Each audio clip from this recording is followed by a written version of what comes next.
The fire is low. Not dying, not yet, but settling into itself, the way a fire does when the night has grown old enough to deserve quiet. The flames have pulled back from their earlier height, and what remains now is a bed of coals, deeply orange, breathing with a slow and steady pulse that has nothing urgent about it. The heat they give off is gentle, radiant, pressing softly against your face and the backs of your hands. Everything beyond the firelight is darkness.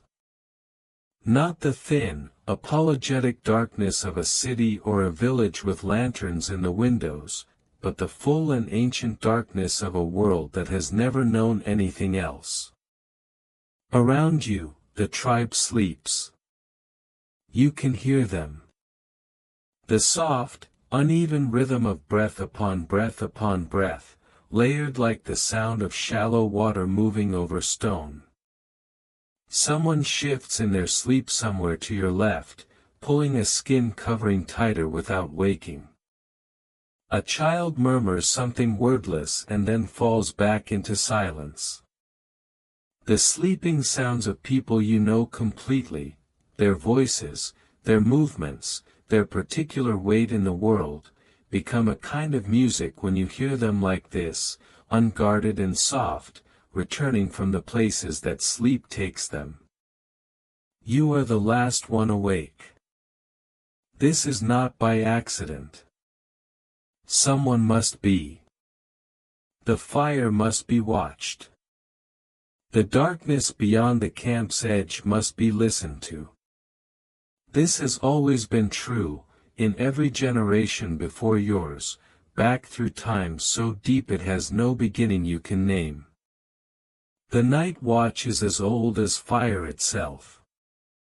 You settle a little more comfortably into your position, legs folded, hands loose in your lap, and you turn your attention outward, to the fire, to the dark, to the vast and patient world pressing in around the small circle of warmth that holds everyone you love. Tonight, you will keep the watch. And in the keeping, you will find that the night has more to offer than danger. It has wonder, and quiet, and a kind of peace that only comes to those patient enough to sit still long enough to receive it. If you enjoy listening to sleepy prehistoric stories like this one, subscribe. I post stories like this weekly. The world you are sitting in is very old. Older than any name you have for it. Older than the language you think in, older than the stories your grandmother told, older than the oldest thing anyone in your tribe has ever tried to describe. The rocks beneath the soil have been here since before the mountains had their present shape. The river that runs through the valley below your camp has been carving its path for so long that the canyon it moves through is simply called the canyon, as though there were only one, as though it had always been there, which in every way that matters to anyone alive right now, it has. You are somewhere in a vast and unnamed continent. To the south, there are grasslands that go on for so many days of walking that nobody in living memory has ever reached their end. To the north, the ground rises into hills that are cold even in the warm season, and beyond the hills, if the oldest stories are believed, there is ice that does not melt. To the east, there is forest, deep and dark and layered, full of sounds and presences that are known to you by name but never entirely predictable.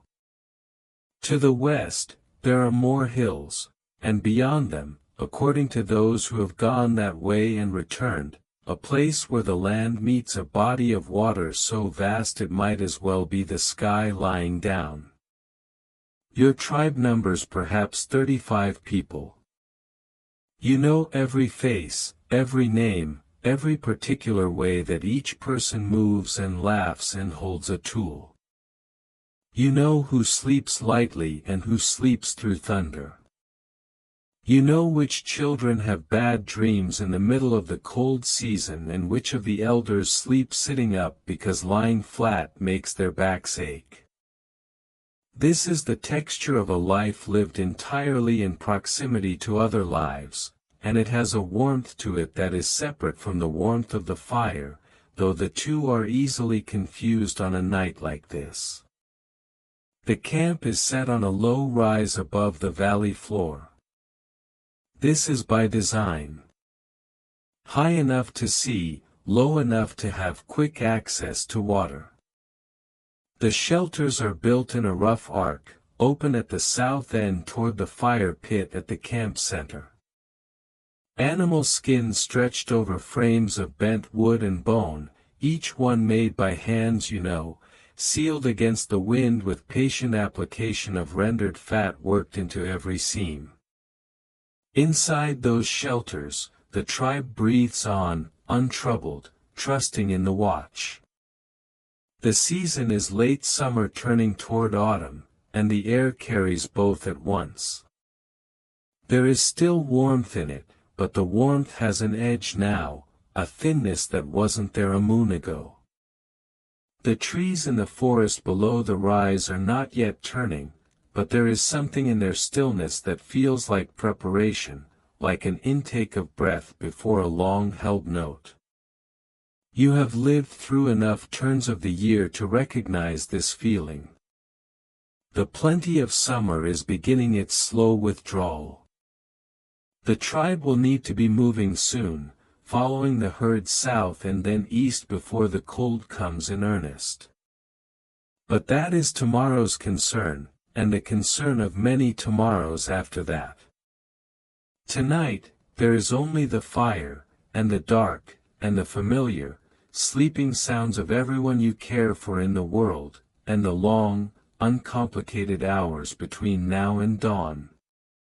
You feed the fire first. This is always first.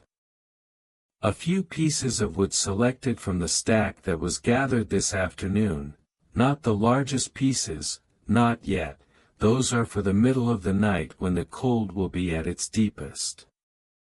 These are medium pieces, dry and well seasoned, taken from a deadfall at the forest's edge and carried back in armloads by whoever was on gathering duty today. You remember it was the young man, the one who has been learning to knap flint and whose hands are always lightly scarred from the learning. He made 3 trips and stacked the wood carefully, the way he does everything now, with the deliberateness of someone who is paying attention to how things are done. He stacked it against the windward side of the shelter nearest the fire, and he placed the smallest, most easily ignited pieces on top, which you noticed and which told you something about the quality of his attention. You placed the first piece at an angle across the coals, not on top of them but leaning against the low mound of embers on the fire's south side, so the air can still circulate beneath. Fire breathes. This is one of the first things you were taught, so long ago that the teaching is simply part of how you understand the world now, the way you understand that water runs downhill and that certain berries are not to be eaten and that the wind shifts before rain. Fire breathes, and a good fire keeper breathes with it, working with the rhythm of the thing rather than imposing a different rhythm on it. The person who taught you this sat with you beside a small fire for a whole evening, showing you not by instruction but by example, by doing the thing correctly in front of you until you had absorbed the shape of it without needing to have it explained. The piece catches slowly, the bark on its underside beginning to blacken and then to glow in a thin line that widens almost imperceptibly as you watch. There is something deeply satisfying about this. The slow ignition of dry wood, the way the glow spreads and brightens, the first small tongue of actual flame that appears and then steadies. You have watched this happen hundreds of times, possibly thousands, and it has never become ordinary. Something in you, something older than thought, something that lives below the level of language, responds to fire with a feeling that is very close to love. Not the fire specifically, not any particular flame, but the fact of fire. The controlled miracle of it. The thing that distinguishes your kind from all the other kinds, the thing that has made every shelter warmer and every night shorter and every winter survivable for longer than any story reaches back. The second piece goes in parallel to the first, and then a third angled across both. You don't pile them, a piled fire smothers itself and produces more smoke than heat.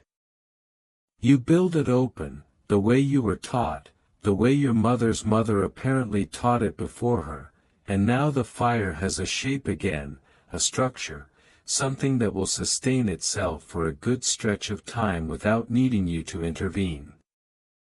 You sit back and watch it take hold. The bark is charring. The first piece has begun to contribute its own combustion to the system, its heat feeding back into the process, the fire now fueling itself with the energy it has already released. This is what a properly established fire does, it creates the conditions for its own continuation. Around you, the sleeping sounds of the tribe are a constant and gentle presence. You have been sitting here for perhaps 2 hours already, since the last of the adults finally surrendered to sleep, which was the older woman on the far side of the ark, who always seems to resist it, who always seems to have one more thought that needs attending to before she will allow herself to close her eyes.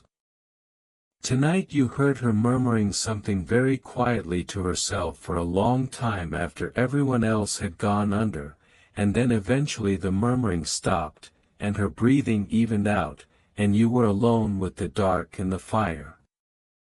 The transition from a camp occupied by waking people to a camp of sleeping ones is a specific kind of transition, a specific quality of quiet that settles over everything when the last mind relinquishes its hold on the day. Alone is not quite the right word for what you are. You are more alone in the sense that you are the only waking mind in the camp than in the sense of being solitary. The presence of the sleeping people around you is its own form of company. There is the young man who gathered the wood, breathing with the deep and uncomplicated thoroughness of someone whose body is genuinely tired. There is the mother with the 2 small children, all 3 of them curled together in a shape that makes it difficult to tell where one person ends and another begins, the children fitted against her in the specific way of children who know exactly where the warmth is and orient toward it without any conscious navigation. There is the old man, one of the tribe's 2 elders, whose snoring is so familiar and so consistent that on the few nights he has been too cold or too congested for it, several people have mentioned waking up in the middle of the night and listening for it, unsettled by its absence. You know these people the way you know the path from the camp to the river, the way you know the sound of rain on the shelter skins from inside, not as facts you have collected but as textures of daily life that have become part of the background of your awareness. The particular way the mother's eldest child always sleeps with one arm thrown over her eyes, as though even in sleep she is shielding herself from a light that only she can see. The fact that the young man who gathered wood sometimes laughs very quietly in his sleep, though he never remembers his dreams. The fact that the older woman who was last to sleep always places her gathering bag within arm's reach before she lies down, even when there is nothing in it that requires protection. These things are not important in any practical sense, and yet they are among the most real things in your world. The fire pops once, a sharp small sound that rings out clearly in the surrounding quiet and then is absorbed by it. You glance at the sleeping shapes nearest you, but no one stirs. The fire pop is a sound the sleeping mind seems to recognize as belonging to the category of things that do not require waking. A fire pop is not a breaking branch. It is not the soft, irregular footstep of something large approaching through undergrowth. The sleeping mind, even in its most unguarded state, maintains a list of sounds that mean danger and sounds that mean safety, and a fire pop falls clearly into the latter.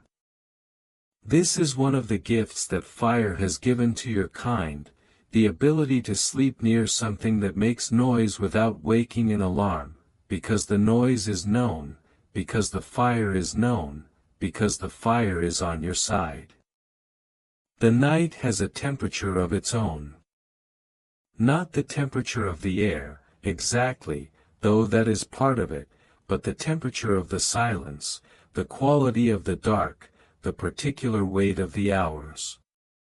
You have sat many night watches, and you have come to understand that the night is not uniform.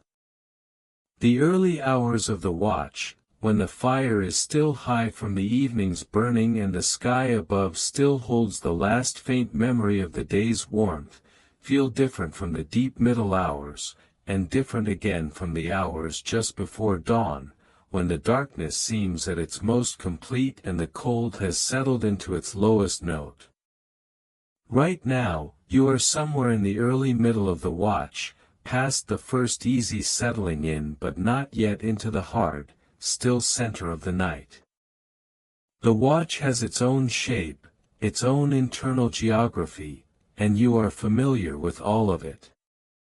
The coals beneath the new wood glow with a steady and ancient light.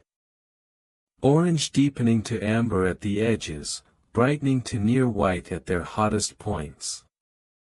You can feel their heat on the fronts of your shins, your face, the palms of your hands where they rest open on your knees. Your back is cool.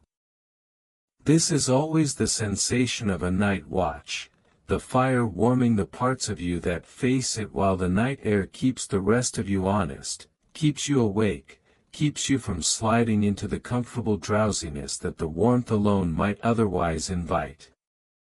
The cold behind you is a useful thing. It is the cold doing one of the things cold does well, keeping something alert when it might otherwise sleep. You appreciate the cold for this. The cold is not your enemy tonight. It is your collaborator. You add a fourth piece of wood to the fire, this one slightly larger, positioning it carefully so it will catch from the established burn without smothering the airflow. The fire responds well. It is a good fire tonight, burning clean with little smoke, which means the wood is dry and the draw is good. The slight breeze from the east is helping, pulling the smoke up and away from the camp rather than letting it settle. On nights when the wind is wrong, the whole camp smells of smoke in the morning, and people wake with the faintly acrid taste of it at the back of their throats, and the children rub their eyes before they are even fully awake. Tonight, the air the sleepers are breathing is clean and cool and carrying only the smell of the late summer forest and the dry grass of the slope and the distant river. Good air. Sleep-worthy air. There is a certain meditation in fire keeping. Once you have the fire properly established and the next feeding calculated, when you will add more wood, how much, at what angle, the remaining attention you give it is less active management than patient witnessing. You watch the flames move in the slight breeze. They lean together when the air stills, then separate and lean eastward when it picks up again, a constant slow dance that is entirely predictable in its general character and entirely unpredictable in its specific moment-by-moment variations. No two flames ever move exactly alike. No two moments of a single flame are identical. This is the kind of thing you notice when you have been watching a fire long enough, when the night is quiet enough, when there is nothing more urgent requiring your attention. The fire is inexhaustible in its small, particular variations. Someone in the sleeping ark makes a sound, a long, slow exhalation that is almost a sigh, almost a word, but is neither. Something from the border of a dream, a response to an experience the sleeping mind is having that exists only in the dream and will be entirely gone by morning. Then silence.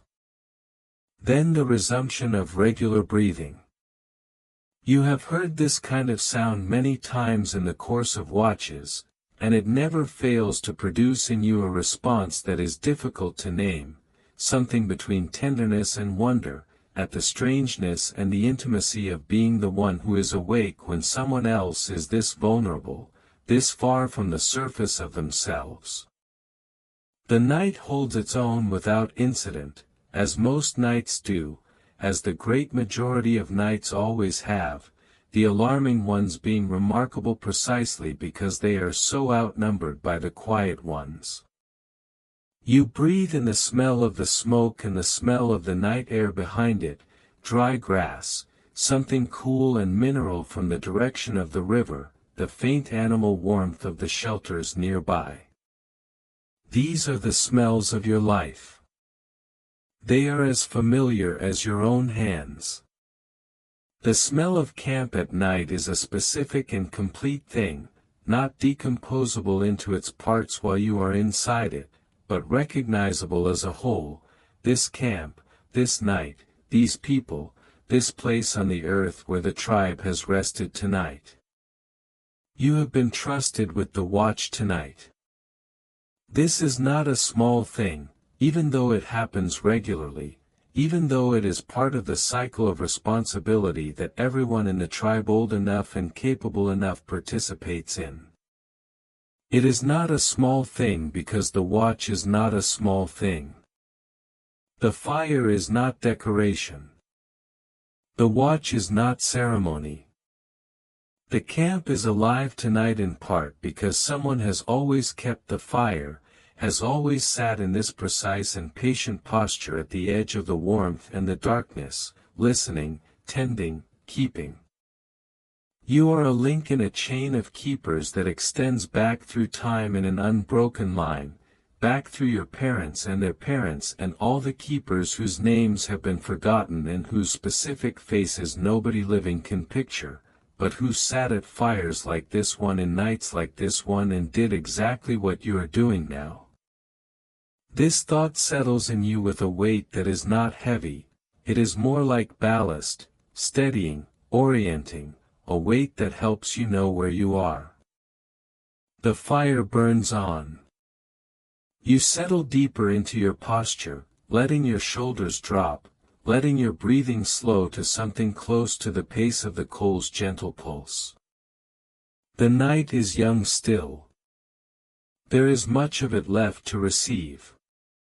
The darkness is full and present beyond the firelight, holding its own counsel, going about its own business, and you are here at the edge of it, at the warm edge, keeping what needs to be kept. Listening is the primary skill of the night watch, more than tending the fire, more than scanning the tree line. The fire tends itself, mostly, once it is properly built. The dark cannot be scanned, it is opaque, impenetrable beyond a certain distance even on a clear night like this one, and trying to see through it is a waste of attention that could be better given to what can actually be known. What can be known, in darkness, is sound. Sound carries through the dark without any need for light. Sound announces itself across distances that vision cannot reach. The world tells you what it is doing through sound, constantly, a continuous broadcast that most people hear as background and learn to discount. On a night watch, you learn to listen to all of it. Not effortfully, not straining after each sound, but openly, the way you open your hands to receive water. Begin with what is closest. The fire itself has a voice. Right now it is speaking in a low and steady crackle, occasionally punctuated by a soft pop or a faint hiss when a pocket of moisture trapped in the wood finds the heat and releases. These are the sounds of combustion, old and familiar, the sounds of wood giving itself over to transformation. Beneath the crackle there is a lower sound, almost below hearing, the sustained, soft roar of the coals themselves, a sound you feel as much as hear, a warmth of sound that corresponds to the warmth of heat. This is the fire's foundation note, the bass line of the camp's nighttime music, and everything else the night offers is heard against it. When you have been listening to fire for many years, the variation in its sound becomes as readable as the variation in a person's voice. You can tell whether it is burning well or poorly, hot or merely warm, from the quality and pitch of its sound before you even look at it. A little further out, at the near edge of the camp, you can hear the faint sounds of sleeping. Breath upon breath. The occasional shift of a body on the packed earth, the soft rustle of an animal's skin pulled tighter or pushed aside.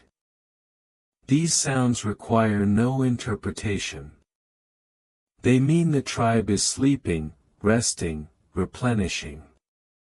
Every night for as long as you can remember, these have been the sounds of safety. Your nervous system knows them the way your feet know the path to the river in near total darkness, not through thought, but through long accumulation of the same experience, until what was once information becomes instinct.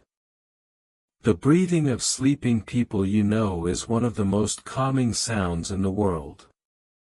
It is the sound of trust, the trust of sleeping bodies that someone is awake, that the watch is being kept, that they can give themselves to sleep entirely. Beyond the camp, the forest begins its own nightly conversation. This is where listening requires more skill, more learned discrimination. The forest at night is not silent. It was never silent. There is a whole world of creatures whose lives are organized around the dark hours, who come alive when the sun withdraws, who have adapted themselves over uncountable generations to the specific conditions and opportunities that darkness provides. What sounds strange or alarming to someone unused to the nighttime forest is, to you, simply the sound of that world going about its business. You have been listening to the nighttime forest from childhood. You know the register of its voices. You know which sounds belong and which do not. An owl calls from somewhere in the trees to the northeast, not far, perhaps 100 steps. It is a low, rounded sound, for notes descending slightly and then rising on the last, repeated at intervals of roughly the same length. You know this owl, or at least this type of owl. You have been hearing this call your entire life, from every camp near forest.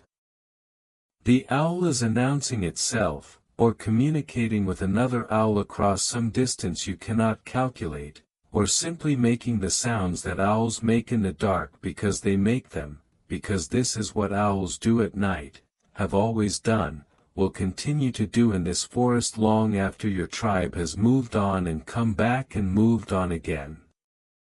Nothing about this call carries alarm. It is as calm and methodical as the fire. A statement, not a warning. Beneath the owl, if you listen past it, there are smaller sounds. The very faint rustling in the leaf litter at the forest floor that marks the passage of something small, a mouse, possibly, or one of the small shrews that you sometimes see darting between stones in the daylight, so fast they are almost invisible even then, quick dark lines crossing the ground that the eye barely catches before they're gone. These creatures do most of their living after dark, when the birds that hunt them by sight are grounded by the absence of light. The night is their time, and they move through it with the confidence of beings in their proper element. The rustling stops. A pause of several seconds. Then continues in a slightly different direction, the small animal following whatever logic governs its movements through the leaf litter, finding what it is looking for in the dark. There is a sound from the canopy, intermittent and soft, a settling, a creak of wood under changing temperature. As the night air cools, the trees adjust, the wood contracting slightly, the branches shifting microfractions under their own weight as the balance of warmth and cold redistributes through the structure. Trees breathe at night, in their way. They exchange gases through their leaves, they move water through their inner systems, they respond to the dark the way all living things respond to the dark, by shifting into a different mode of being, quieter and slower but not stopped, never stopped. The forest at night is not the forest at rest. It is the forest engaged in its own night mode activities, which are different from the day mode activities but not less real, not less alive. You turn your attention to the south, where the rise drops away toward the valley floor and the grasslands that stretch beyond. From that direction, nothing unusual. The grass itself makes a faint sound in the breeze, a continuous, barely audible whisper, like a very large crowd speaking at very low volume from very far away. This is the sound of 10,000 individual grass stems moving together in the slight air currents that travel the valley at night, each one contributing a fraction of a whisper to the total. Heard from a distance, the sound is almost like breathing, it rises and falls with the irregularity of breath, has a rhythm that is not mechanical but organic, responsive to the specific shape of the valley and the direction and speed of the air moving through it. This sound has been traveling the valley since long before your tribe arrived here. It will still be traveling it long after your tribe has moved on to the next seasonal camp. A splash from the direction of the river, maybe 300 steps to the west. You listen. A single splash, not repeated. Something at the water, a frog, more likely than anything alarming, or a fish taking an insect from the surface in one of those quick, complete arcs that fish make when they breach. Or a small animal drinking at the bank and then retreating into the grass. The river at night is its own acoustic world, and the sounds that carry from it are almost always the sounds of small lives attending to their small matters. You file the splash away under the category of expected sounds and release it. If it had been followed by more splashes, or by a different kind of disturbance, it would have warranted different attention. A single quiet splash warrants nothing except the brief noting of it. What you are listening for, under and behind and through all of these familiar sounds, is the sound of silence in the wrong place. This is the most important skill. Not the presence of alarming sounds, but the absence of reassuring ones. When the owl stops calling mid-sequence and doesn't resume, that is information. The owl has heard or smelled something that has commanded its full attention. When the small rustlings at the forest floor go suddenly, completely still across a wide area, that is information. Something has moved through that area that the small creatures registered as a significant threat. When the grass whisper from the south is interrupted by the particular quality of heavy footsteps moving through it, that is information. Something large is coming from that direction. These are not sounds. They are disruptions in the pattern of sounds, and the pattern of sounds is the language the night speaks to those who have learned to listen. Right now, the pattern is unbroken. The owl continues its quiet advertisement to the dark. The small rustlings continue in the leaf litter. The grass whispers from the south, and the river makes its distant commentary from the west, and the trees creak and settle in their own long conversation with temperature and time.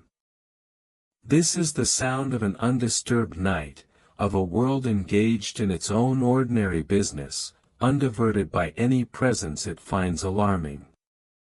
You are in the middle of it, heard by all of it. The owl knows you are here by smell and sound even if its eyes have not found you, and the world has decided you are no more alarming than you need to be. You are simply one more living thing sitting in the night, breathing, keeping a fire. The forest has filed you under things that are here and not threatening, and has returned to its own concerns. There is a kind of contentment in this that is hard to name. It is not happiness, exactly, or not only happiness. It is more like rightness. The sense that you are where you are supposed to be, doing what you are supposed to be doing, in a relationship with the world around you that is correct and fitting. You are not imposing on the night. You are not fighting it or denying it or trying to replace it with daytime. You are in it, on its terms, accepting its conditions, the cold, the dark, the limits of vision, and finding within those conditions everything that you need. The fire is warm. The tribe is sleeping. The forest is speaking in its ordinary voice. You are listening. All of this is as it should be. The owl calls again, from slightly further away than before. It has moved, drifting on silent wings to a new perch somewhere deeper in the trees without you hearing the movement, which is how owls move, which is why they are what they are in the forest hierarchy. The new call is softer, partly absorbed by the distance and the density of the canopy between you and it. Then it stops, and the forest settles into a brief total silence, that particular held breath quality the night sometimes achieves, when all the small sounds cease for a moment simultaneously, creating a pocket of quiet that is both startling and peaceful. Then slowly, gradually, the smaller sounds resume, and you are back inside the ordinary music of the dark. You have been listening for a long time without realizing you were listening this hard. The concentration required is not effortful, it is the opposite of effort, it is a relaxing into openness, like opening a hand that has been clenched. The night pours through your attention and you sort it gently, the known from the unknown, the familiar from the new, the sound of safety from the sound of something that would require response. Right now, everything is known. Everything is familiar. The night is holding you as much as you are watching it. You are not separate from this forest, this valley, this night, you are inside it, one warm and attentive presence among all the warm and attentive presences of the dark. The fire pops once more, a small and cheerful sound, and you add a piece of wood to it with unhurried hands, and the flames adjust and accept it, and the forest continues its ongoing narration, and you continue listening, open and calm and present, the last waking mind in a sleeping world. If you are drifting now, let yourself go. Subscribe so the next story is waiting when you return. Sleep well. You tilt your head back and the sky opens above you. There is no other way to describe it. It opens, the way a door opens, from a closed position to something immeasurably wider. The night sky above this ancient valley on a clear late summer night is not the sky that most minds can easily hold. It is too full. It is too present. The stars are not the scattered, tentative points of light that diminish visibility makes them in later times and different places. They are dense and brilliant and layered, the nearer ones sharp and bright, the ones behind them less bright but still visible, and behind those still more, diminishing not into darkness but into a continuous luminosity that accumulates across the whole sky into a vast and softly glowing river of light from one horizon to the other. This is the sky before all the fires you will never know about. Before the torches and the hearths of cities that don't yet exist. Before the gas lamps and the electric lights and the towers lit with signs that will one day stand over places that are right now nothing but grass and stone. This is the sky as it was intended to be seen, or as it exists without any intention at all, which may amount to the same thing. It is the sky that your grandmother's grandmother looked up at on nights like this, and her grandmother before her, all the way back to the beginning of whatever it means to be the kind of creature that tilts its head back and looks. This looking is one of the defining qualities of your kind, the upward turning of the face, the willingness to be astonished, the capacity to find in the sky not just weather information and navigation and the marking of seasons, but something else, something that resists all practical categorization and belongs in the space where feeling and understanding overlap. The great river of light, what you think of by the name your language gives it, which translates something like the long bright path, runs roughly from the northeast to the southwest tonight, a band of accumulated stellar light so dense in its center that it seems to glow with a faint inner luminosity of its own, something that is not quite white and not quite silver but contains suggestions of both. Around it, individual stars assert their presences. Some are bright enough to cast the faintest shadow when you hold your hand up in front of you. You try this now, extending your palm toward the star that hangs almost directly overhead, the very bright one that appears there in late summer and early autumn and then withdraws again, the star that several members of your tribe use as a reference point when navigating, and there is, if you look carefully, the suggestion of a shadow. Just barely. Just the edge of one. The star is putting light on your hand. You find the shapes. This is something every member of your tribe does, though not everyone finds the same shapes. Your tribe has names for perhaps 24 configurations, groupings of stars that have been recognized as meaningful for longer than anyone can remember. There is the one that looks like a running aurochs, for stars in a curve for the back and 2 for the horns, visible in the eastern sky in spring. There is the thing that looks like a fish hook, a bright star at the top and a curving line of dimmer ones below it, which rises in the south in summer and is used by the hunters as a timing marker. When the fish hook is at its highest, the night is at its midpoint.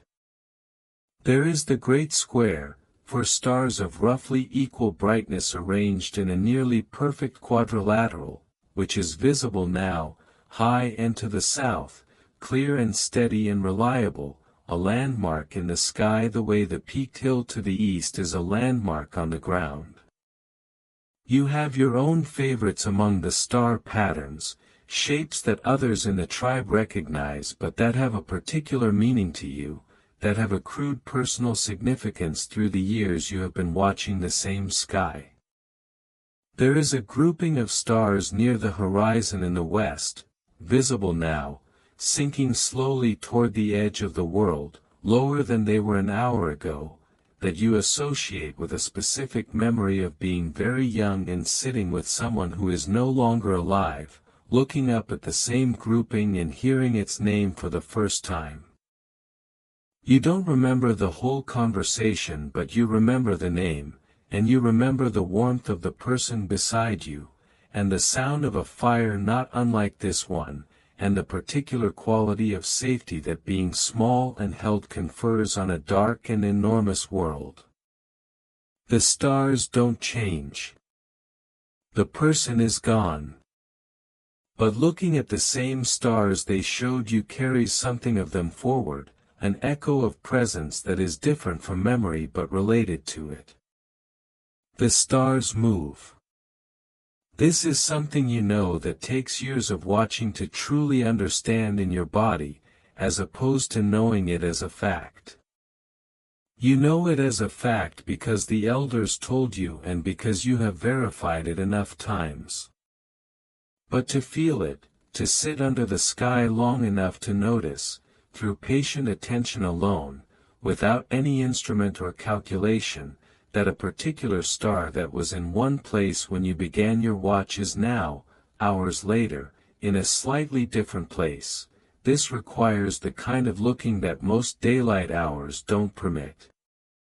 The night watch is one of the places where this looking becomes possible. The stars rise in the east and arc across the sky and set in the west, following invisible paths, each one on its own track but all moving in the same general direction, the whole sky turning as though it were the inside of an enormous bowl being slowly rotated by some vast and patient hand. The stars do not simply move in place. They rise from the eastern horizon and arc across the sky and set at the western horizon, following paths that are different for different stars but always consistent, always the same from night to night and year to year except for a small number of wandering stars that move against the background of the fixed ones. These wandering stars have always fascinated the observant members of your tribe. They follow their own rules, slower or faster than the fixed stars, sometimes appearing to pause and reverse direction before resuming, their behavior defying the simple explanation that works well enough for everything else in the sky. The oldest stories about them are the most elaborate, because they are the ones that require the most story to explain. What makes a thing that is not fixed? What makes a thing wander? The tribe has answers in its stories. Whether the answers are correct in any verifiable sense is not the point. The point is the asking. There is a planet visible now, low in the south, you know it by its color, a slightly warm tone compared to the blue-white of the nearest fixed stars, and by the steadiness of its light, which does not flicker the way starlight does when the air is turbulent. Tonight the air is still, and both the planet and the stars are steady, and the whole sky has a quality of crystalline clarity that makes your eyes want to keep moving, keep finding new things, keep tracing the extraordinary density of this ancient and uncrowded dark. You could look at this sky for the entirety of the watch and find something new in every hour of looking. The sky is not a finite thing. It does not yield its full contents to a single session of attention. It is inexhaustible. You think of the people sleeping beneath this same sky, separated from it only by the skin stretched over their shelters, which are not thick enough to entirely block the glow of a bright night, so that if you were inside one of those shelters right now, lying on your back, you would be able to see the faintest brightening on the shelter ceiling when the moon is up or when the stars are at their thickest. Some of the children fall asleep watching this faint brightening, their eyes tracking the slight variations in the ceiling glow, the faint passing shadows when a bat or an owl crosses the sky outside. You remember doing this yourself. The sky was there even inside, present even through the barrier, a presence that followed you into sleep and perhaps into dreams. The moon has set already, or not yet risen. You have lost track of the lunar cycle, which is less carefully observed by you than the solar one, though the hunters track it religiously because the light it provides determines whether nocturnal hunting is possible and how visible they are to prey. Tonight the moon's absence means a darker sky and therefore more stars, and the trade-off is apparent. You can see further into the distant structure of the Great Light River, can make out more of the faint texture of it, the slight variation in its luminosity from one region to the next, the dark lanes that cut through it where dense clouds of interstellar material block the light of stars beyond. Without moonlight, the stars own the night entirely, and they own it absolutely, a sky so full it seems like not sky but ceiling, a vault of light so dense that the dark patches between the stars feel like the exception rather than the rule. There is no adequate way to describe what this sky does to your sense of scale. It opens the mind out. It reminds you, not unpleasantly, that the valley you are sitting in and the forest below it and the hills to the north and the grasslands to the south are very small features in a very large picture, that the world you move through every day is itself a small feature in something larger than any story your tribe tells has ever tried to account for. This feeling is not frightening. It is, in fact, the opposite of frightening.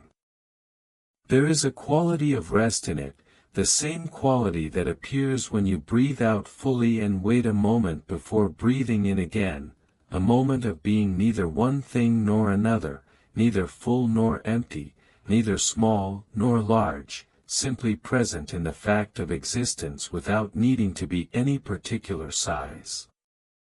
You notice that you have been sitting completely still for some time. Your body has settled into a posture of sustained attention that does not require movement or adjustment. Your breath is slow and regular, your hands are loose, your eyes move across the sky in a gradual, unhurried scan. The fire is warm behind you. The tribe breathes on in their sleep. The stars will in their patient processional above everything, above you, above the valley and the forest and the hills and the far grasslands and the distant ice that the oldest stories describe, above everything that has ever been named and everything that has not been named and everything that will one day be named by people who do not yet exist. A shooting star appears, a brief bright stroke across the northeastern quadrant of the sky, burning from existence in less than a second. Your eyes follow it reflexively even after it has gone, the way eyes follow motion even when the motion has stopped. Then stillness. Then back to the fixed and patient stars. You have seen thousands of shooting stars in your life, on clear nights, watching this same sky from this same general place in the world. You know intellectually that they are not remarkable, that they happen every night if you are watching carefully enough, that the sky is always producing them and they only become visible from a specific position on the ground when they happen to enter the atmosphere in a direction that crosses your sight line. And yet something in you responds to each one as though it were the first, as though it were a small signal from beyond the edge of the known, a brief assertion that the universe is alive with movement even when it appears to be perfectly still. The sky continues. The stars continue. You continue watching. Time passes in the sky not as duration but as position. That star was there and is now here, and the shift is barely perceptible from one moment to the next but cumulative across the span of any 10-minute interval, so that the sky at the middle of the night is measurably different from the sky at the beginning of it. This is how you tell time at night. not by counting but by watching. The sky is the longest clock that has ever existed, and you are fluent in its reading, and the time it tells you right now is, the night is in its middle passage. The deepest hours are coming. The sky will look different in 2 hours, and you will still be here to see it. The night watch has a way of distilling the day. Away from the activity of it, sitting still in the dark while the memories of it settle in your mind like fine sediment settling in still water, you begin to see the day more clearly than you did while you were inside it. The day, when you are living it, is too fast and too full and too loud for any real understanding of it. There is always the next thing pressing in against the current thing, always the immediate demand of the body or the group or the environment overriding the possibility of reflection. But in the watch hours, with the tribe asleep and the fire keeping itself and the night world absorbed in its own business, the day arranges itself into something you can actually look at. The sediment settles. The water clears. The day reveals its shape. Today was a hunting day. The men and the young women who have been taking on hunting responsibilities went out before the sun cleared the eastern hills, moving south and then west in the direction where the scout reported seeing a small herd of horses 3 days ago. Horses are good food, more than the deer that make up the majority of the tribe's hunting this season, though harder to approach and faster to flee. The horses in this region are not as large as the ones further south. They are compact and sure-footed and alert, with an attention that spans almost all directions at once, and they communicate alarm among themselves with a speed and efficiency that the hunters have always respected. A horse that sees you at 100 steps will have communicated the alarm to every other horse in the herd by the time you reach 90. There is very little margin in hunting horses. You were not on the hunting party today.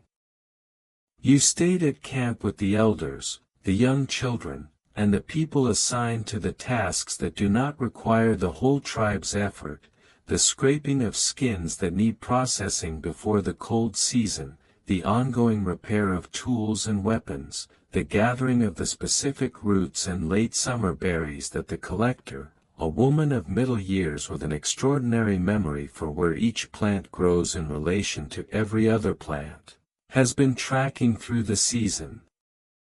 She went out in the morning with a basket and 2 of the older children who are learning her routes, and she returned in the early afternoon with the basket full and the children tired and full of small stories about what they had seen, the children's enthusiasm for the ordinary workings of the world being one of the reliable pleasures of spending time with them. The camp tasks have their own rhythms and their own satisfactions, the quiet pride of work that is less visible than a successful hunt but equally necessary, the grinding work of turning animal skins into usable material and damaged tools into functional ones and gathered plants into medicine and food and stored resource. You spent the central part of the morning working on the skin that has been on the scraping frame for 3 days, the large one from the aurochs taken 2 weeks ago that requires extensive labor to reach the texture and flexibility it needs. The scraping itself is rhythmic work, the hand moving the stone in the same arc over and over again, the skin responding slowly to the accumulated effort, the work proceeding in a way that requires your hands but not your full mind, so that the morning was spent simultaneously processing the skin and thinking about other things. The hunting party returned in the late afternoon. You heard them before you saw them. Not the sound of triumph exactly, but the sound of people who have worked hard and are tired and are glad to be coming home. The horse that they brought back, one animal, a young one, taken cleanly, had been butchered at the kill site and carried back in portions, which is the standard approach, less efficient than carrying the whole animal but more practical given the distances involved. The hunters came over the rise carrying the portions wrapped in the animal's own hide, and the smell reached the camp before they did, the particular warm and iron-rich smell of fresh meat that activated something immediate and involuntary in everyone who caught it. The children, who had been occupied with their own afternoon activities, looked up as one when the smell arrived. The fire was built up that evening, much higher than the practical fire you have reduced it to now, a proper celebration fire, and the meat was cooked in portions over it, some pieces directly in the coals, others suspended on frames of green wood over the flame, the fat dripping and sizzling and sending up small flares that the children found entrancing. The cooking took a long time and required patient tending and the turning of pieces at the right moment, and this was done by people who have been doing it their whole lives and whose judgment about when a piece of meat is ready has the authority of long practice. Nobody tells you that your piece is done. You know from the smell, the color, the quality of the fat, the slight resistance when you press. The knowledge is in the hands and the nose and the ears. You ate. Everyone ate. The children, who had been patient and reasonably quiet for most of the day, became somewhat less quiet as the food reached them and the warmth and the festive nature of the evening fire communicated itself to their nervous systems.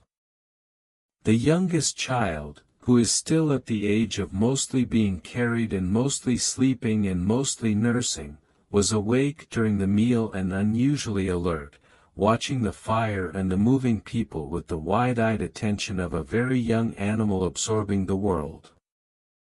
She tracked each movement, followed each voice, her face cycling through expressions that don't have names yet because she hasn't learned to control them, expressions that belong to the internal experience of encountering the world and finding it larger and more interesting than expected.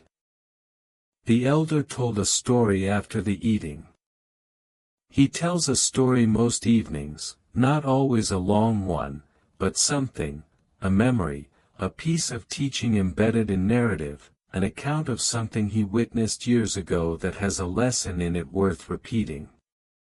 Tonight's story was about the first time his father took him south to see the great herds, the enormous aggregations of large animals that gather in the southern grasslands at certain times of the year, animals so numerous they seem to change the landscape simply by their presence, moving across the grass like a living weather system, their sound audible from a distance so great that at first you might mistake it for distant thunder, their smell reaching you before the sound does, an exhalation of warm animal breath and earth and movement that is unlike anything in ordinary daily experience. He told the story slowly, the way he tells all his stories, without hurrying, with long pauses in which the fire crackled and the listeners looked inward at the images he was building. You have heard this story before, you have heard most of his stories before, but it is a different story each time it is told, because you are different each time you hear it. The first time you heard about the great herds, you heard it as wonder, the sheer scale of what he was describing, the idea that animals could exist in such numbers, the imagination stretching itself around numbers that have no name in your language.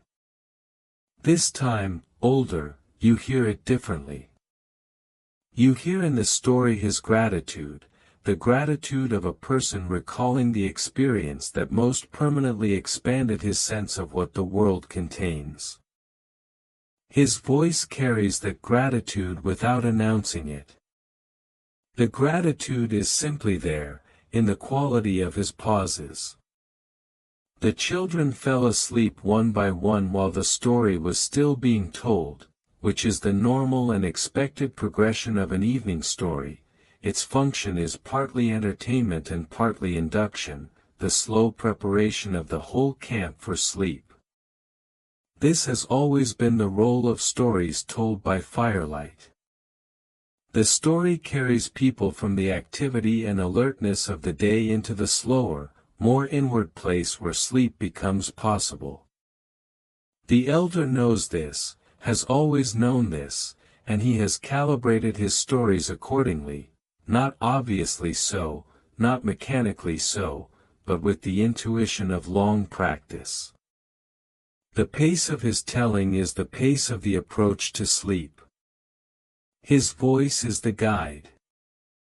You were already beginning to feel the pull of sleep yourself, the comfortable heaviness in your limbs that follows a day of work and a meal of real substance, when you remembered that the watch was yours tonight. There is a particular quality of alertness that comes with this responsibility, a sharpening of attention that counters the pull of sleep without requiring any effort. Knowing that you are responsible for something, that the fire and the camp depend on your wakefulness, seems to communicate itself directly to the body, a signal at some level below thought that says, "Not yet. Stay. Watch." And the body, which has been organized around survival for a very long time and takes its survival signals seriously, adjusts accordingly. You took your position as the last of the adults finally went under, and the camp settled into its sleeping state, and the fire reduced itself from the high celebration flame to something lower and more workmanlike, and the evening sounds of birds and animals that overlap with the human sounds of camp began to take over the acoustic space.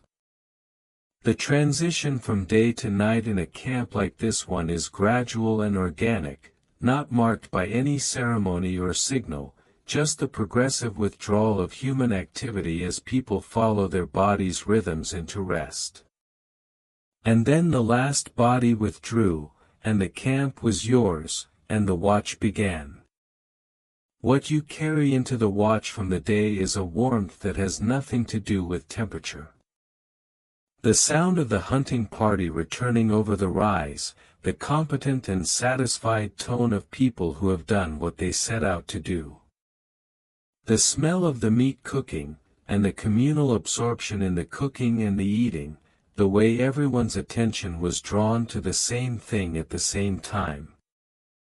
The elder's voice in the story, unhurried and certain, building the world of his memory in the air above the fire for all of them to share. The youngest child's wide eyes tracking the firelight. The children sleeping in mid-sentence, their bodies announcing what their minds had not yet accepted. These memories sit in you now, during the watch, as a kind of accumulated warmth.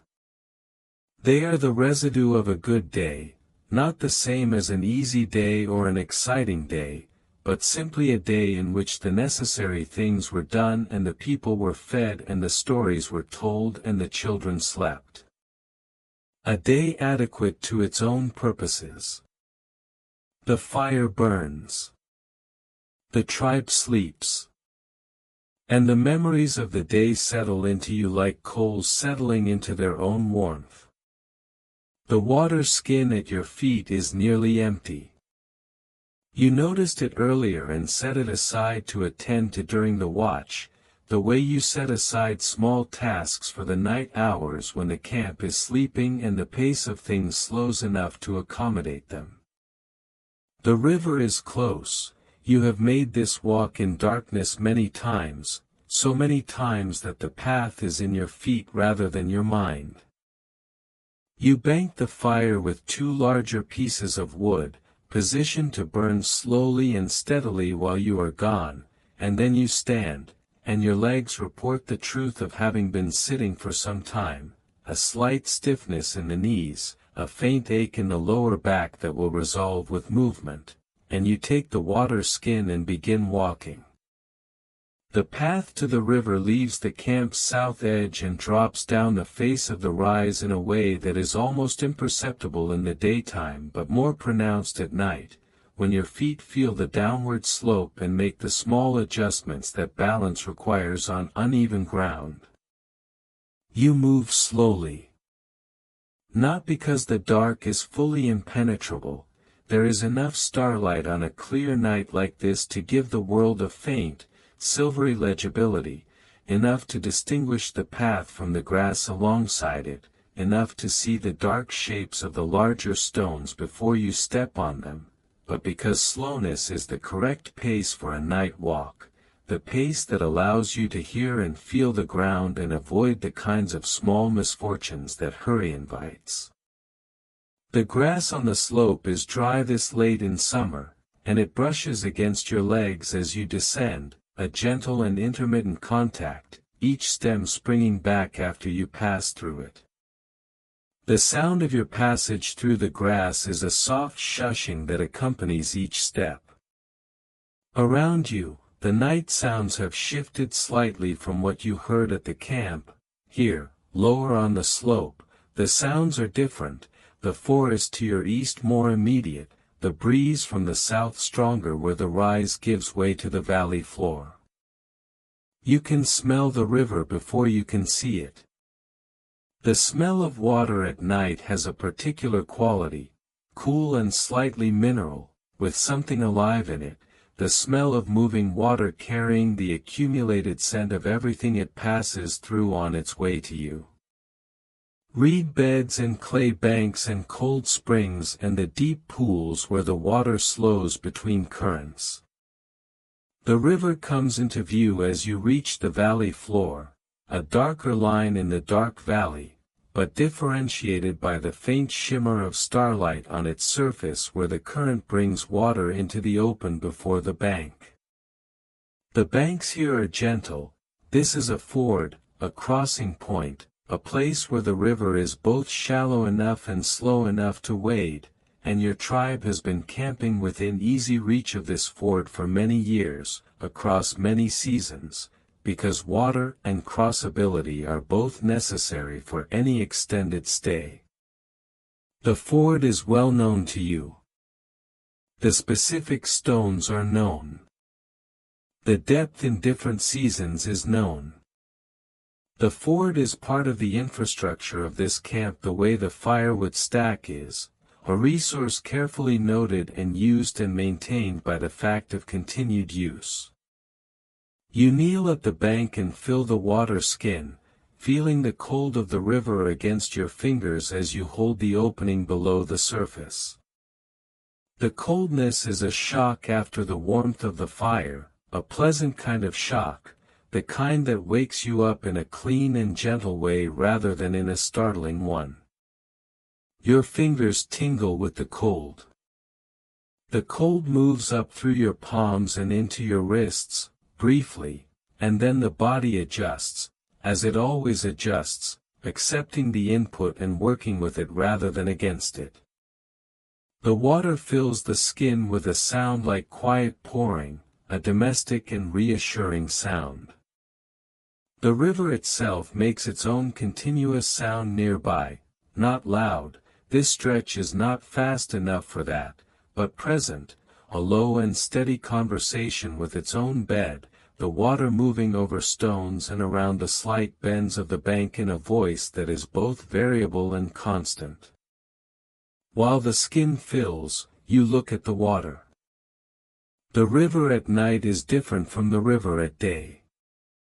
In the day it is a practical thing, a source of water, a crossing point, a place where fish can sometimes be caught and where certain animals come to drink at dawn and dusk. In the night it has a different quality. The surface of the water, where it is open enough to reflect the sky, holds a broken and shifting version of the star field above, the reflections moving with the current, each star duplicated and distorted and then reformed as the water finds a moment of temporary smoothness before it ripples again. This is not the sky, exactly, but a memory of the sky held in the water and offered back up to anyone who thinks to look. A second sky, closer, more accessible, moving in the way that the real sky appears to be still. A frog calls from somewhere to your left, along the bank where the reed grass grows thick in late summer. A single long note, resonant and unhurried, held for a moment and then released. Then another, from a slightly different direction, answering or simply making the same sound in its own time. The frogs seem not to coordinate exactly but to occupy a shared frequency, each one contributing to a chorus that has no conductor, that assembles itself organically from individual voices into something collective. Then a third, further away, beyond the bend in the river where the bank curves out of sight. The frogs are in full voice tonight, which means the air is warm enough and the night is calm enough for them to feel entitled to it. Their voices are part of the place, as much as the sound of the current or the smell of the water. Something moves on the far bank. You see it at the periphery of your vision first. The peripheral vision is better in low light than direct sight, a fact you learned through experience and were later told was something your kind was made with, the eye more sensitive at its edges to movement in dim conditions, a feature of the same design that gave you the ability to keep watch. You look to one side of the movement to see it more clearly, and there it is, a large animal at the water's edge, drinking. You can make out the general shape, heavy, forward-sloping, with a large head that drops to the water and lifts and drops again in the rhythm of drinking, and then lifts and holds still for a moment as the animal assesses its surroundings before returning to drink. A bison, perhaps, or a large deer, at this distance, in this light, the distinction is uncertain. Whatever it is large and unhurried and entirely unconcerned with your presence, which means either it has not noticed you, possible, given the darkness and your stillness, or it has noticed you but assessed you as non-threatening, also possible, given that you are small and still and the direction of the air is not carrying your scent toward it. You remain still, the water skin held below the surface, the river filling it with its quiet pouring. The animal on the far bank drinks for a long time, the way large animals drink when they are truly thirsty, unhurried and systematic, drinking a great deal because the effort required to find water is worth doing thoroughly once you have arrived. You can hear its breathing. Large animals have large and audible breaths, and across the width of the river in the stillness of the night you can hear the sound of it distinctly, a steady, unhurried in and out that is much slower and much deeper than your own. The breathing of a large, calm animal at water is one of the more peaceful sounds in the world. It is the sound of a creature that is not alarmed, not fleeing, not in pain, not hungry. It is the sound of a creature that has found what it needs and is taking it calmly, doing exactly the thing that the moment calls for, without any complication or anxiety. The animal lifts its head. It looks across the river. It is looking toward you, or toward the general area of the bank where you are kneeling. Its head is large and dark and broadly outlined against the slightly less dark sky behind it. For a moment you and the animal occupy the same piece of dark and quiet, you on one side of the water and it on the other, both kneeling toward the same river, both taking what you came for. Then the animal turns, slowly and without alarm, and moves back from the bank and disappears into the darkness of the valley, its footsteps barely audible and then gone. The frogs resume where they left off. The current continues its observation. The star reflections on the water reform themselves after the disturbance of the drinking animal's feet. The water skin is full. You seal it, rising from your kneel with the familiar adjustment of legs that have been still for a moment longer than is comfortable, and you stand at the river's edge for a little while longer, listening to the frogs and the current and the distant, fading sound of the large animal moving away through the grass. The river reflects the stars. The frogs continue their unhurried testimony.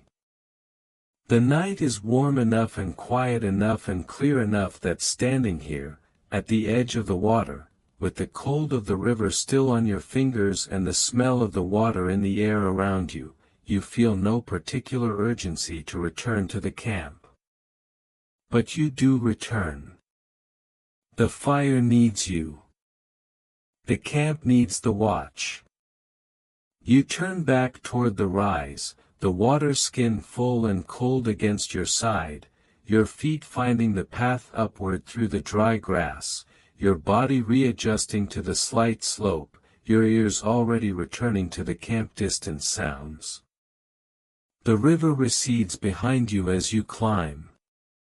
Its sound diminishes with distance, and by the time you reach the fire again it has settled into the background register where it lives during the daylight hours, present but no longer immediate, a continuous low note in the composition of the night. You settle back into your position. The fire is exactly as you left it. You have been back at the fire for a while, the water skin set carefully within reach, the fire tended again and now burning well on the new pieces you added on your return, when the ground begins to change. It is not a sound at first.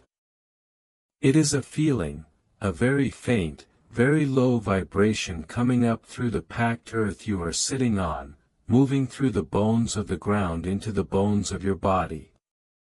You register it before you understand it, the way you register a smell before you identify it. Something large is moving somewhere not far away. Something or many somethings, because the vibration is not the timed double thud of a single large animal but a more complex pattern, overlapping and continuous, the kind of vibration that comes from many feet on the ground at the same time. Not an emergency. Not the panic-running vibration of animals in flight. This is the steady, patient vibration of animals moving with purpose. You stand slowly. Not alarmed. Alarm has a quality that this does not have, a sharpness and a readiness for immediate action that the current state of your nervous system does not require. This is attentiveness without alarm. You stand because you can hear and feel and see more while standing than while sitting, and because whatever is moving in the valley needs to be identified before you can return to your fire with full confidence in the camp's safety. You move to the edge of the rise's crest, the south side, where the ground drops away toward the valley floor, and you look south into the dark. The valley below is a wide and quiet shape in the starlight, the grass visible only as a general lightening of the valley floor compared to the darker surrounding hills. Something in the south quadrant of that shape is different from how it was when you last looked. You hear them before you see them fully. The sound that comes from the south is unlike any other sound in the night, not the sound of water, not the sound of wind, not the sound of any individual animal or any individual thing. It is the sound of many large animals moving together, a sound that has both a rhythm and a texture, a pulse that corresponds to the collective footfall of a herd and a continuous undertone that is the sound of many large bodies breathing and moving through grass. This sound carries a long way on a still night. Whatever is down there is still some distance from the camp, but moving, the sound is growing clearer, not louder in any alarming way, but more present, the way any approaching sound becomes more present as it nears. And the direction is clear, they are not coming toward the camp. They are crossing the valley, moving from west to east at some distance below the rise. And then you see them. First as a darkening, a movement in the dark that resolves itself over a period of a minute or two from a vague and uncertain impression into a specific and extraordinary sight. The valley floor to the south is alive with movement. In the starlight, which is generous tonight, clear sky, no moon, the stars at their fullest, you can make out the general shape of what is moving through the valley, and what is moving is a herd. A large herd. Perhaps 50 animals, perhaps more. In this light and at this distance it is impossible to count, but the impression is of a group large enough that the leading animals are already beyond the visible arc of the valley by the time the trailing ones are still entering it. They fill the width of the valley's lower portion with their moving. They are mammoths. You know the shape of them even in this light. The high, rounded shoulder hump, the sloping back, the forward thrust head with its distinctive silhouette, the great curving tusks are visible even now, faint pale lines against the darker mass of each animal's body, catching enough starlight to differentiate themselves from the surrounding dark. The mammoths are moving in a way that speaks of unhurried travel rather than flight. Their pace is steady, deliberate, the pace of animals that know where they are going and have a long way to go before they arrive. There is purpose in their movement without urgency. They are heading somewhere specific. They have been heading there for a long time, possibly for days, the route encoded in a collective memory that is older than any individual in the herd. The older animals set the pace, you can see the larger, slower shapes at the herd's edges, and the smaller, quicker shapes of younger animals within the group's center, protected by the arrangement of bodies around them. This is the structure of the herd, something you have observed before in daylight encounters. The young are interior. The large are exterior. The arrangement is not random and is not imposed by any single decision, it emerges from the behaviors of every individual following its instincts, and the result is a group structure that functions like a living fortress, the vulnerable protected by the placement of the capable, the whole making something more defensible than the sum of its parts. The sound they make is extraordinary. The footfalls of 50 or more animals, each weighing several times as much as the largest member of your tribe, create a ground-level sound that is less like walking and more like a very slow and very deep drumming, each impact transmitted through the earth and up through the soles of your feet into your whole body. The sound of their breathing is audible now, deep, resonant exhalations, enormous lungs processing the night air with a thoroughness and a power that makes you aware of scale in a visceral way. And beneath the breathing and the footfalls, something else, a low, almost subsonic communication, a rumbling that passes between individuals in the herd at frequencies that hover at the edge of human hearing, that you feel as much as hear. They are talking to each other. They are maintaining the herd's cohesion through a conversation that happens below the threshold of most nighttime sounds. A calf, or what you judge to be a young animal, smaller by a visible degree than the adults surrounding it, moves through the herd with the slightly tentative quality of something that has not yet fully learned the composure of its own size.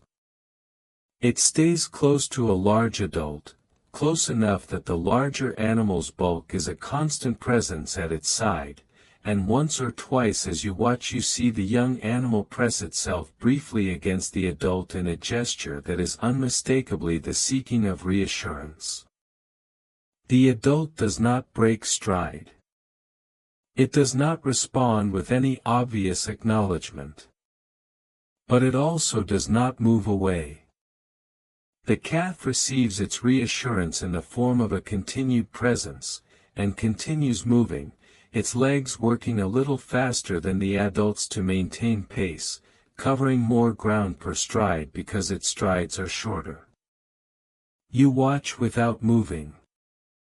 There is a quality to watching something like this that is hard to maintain against the various impulses the mind generates, the impulse to wake someone else so they can see it too, the impulse to make some sound of acknowledgement, the impulse to point or gesture or in some way externalize the experience.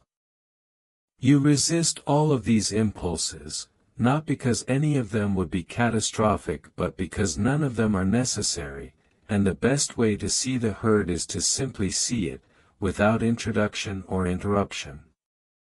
The mammoths do not need your acknowledgement.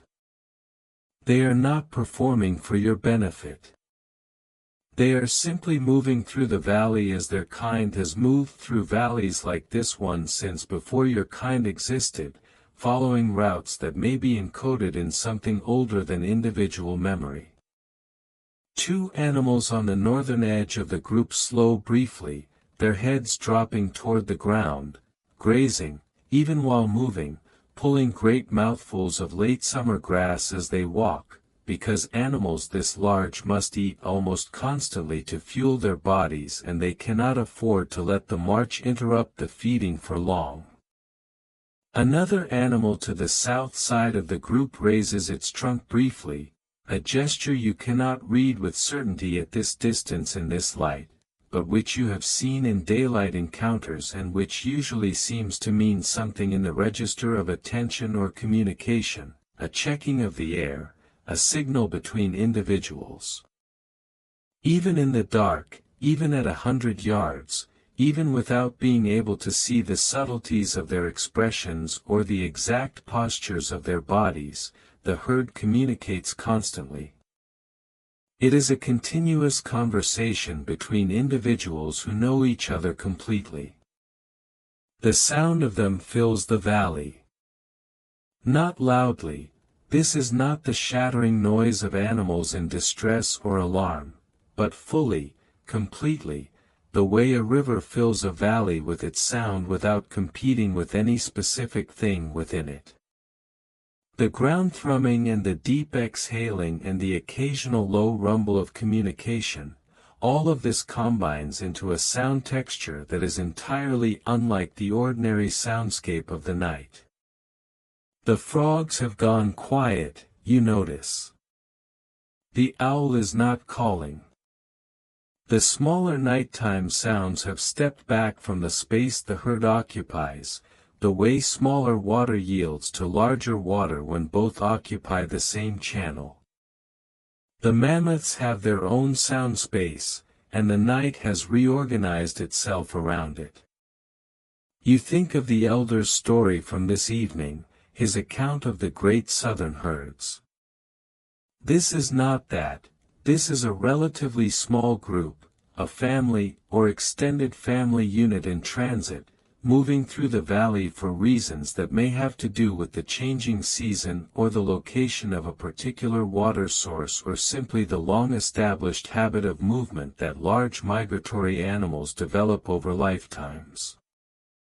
But this is, in miniature, what the elder was describing, the feeling of the land being used at a scale that dwarfs human scale, the sense that the world before and around and beyond human presence is populated by lives and journeys and purposes that have their own complete logic and their own complete significance without any reference to you.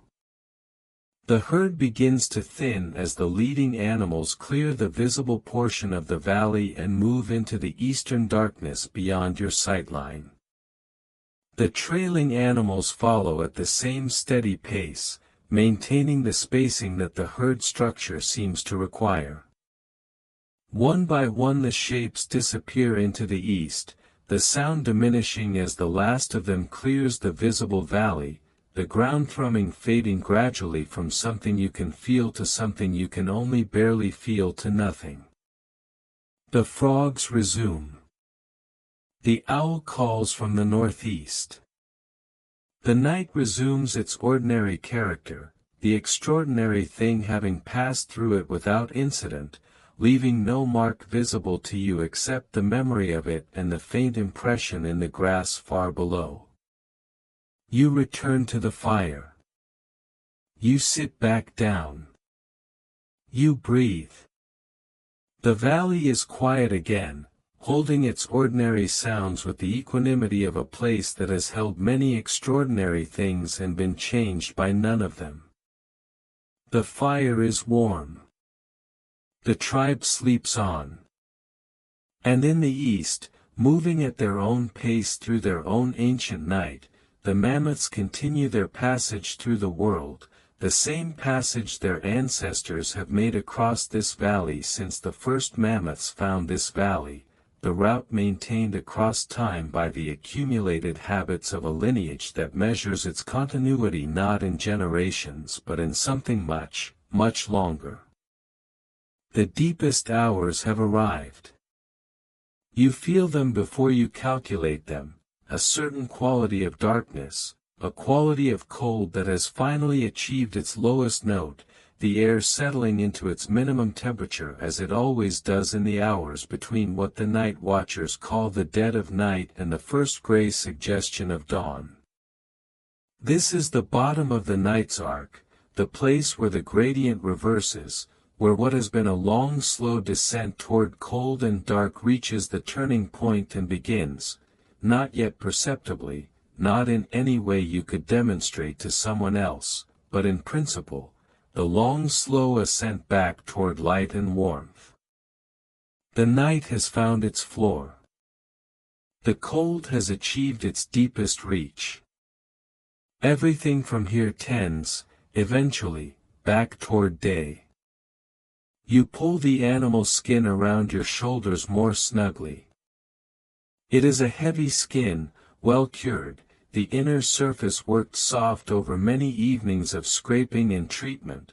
This is not a rough and untreated hide but something that has been given significant labor, that has been made comfortable through accumulated application of skill and patience. The skin of the inner surface is smooth against your arms and back, with a quality almost like warmth itself, the material retaining and returning the body heat you put into it rather than simply absorbing and dispersing it. It holds warmth well. Your back, which has been the part of you exposed to the night air rather than the fire, is grateful for it.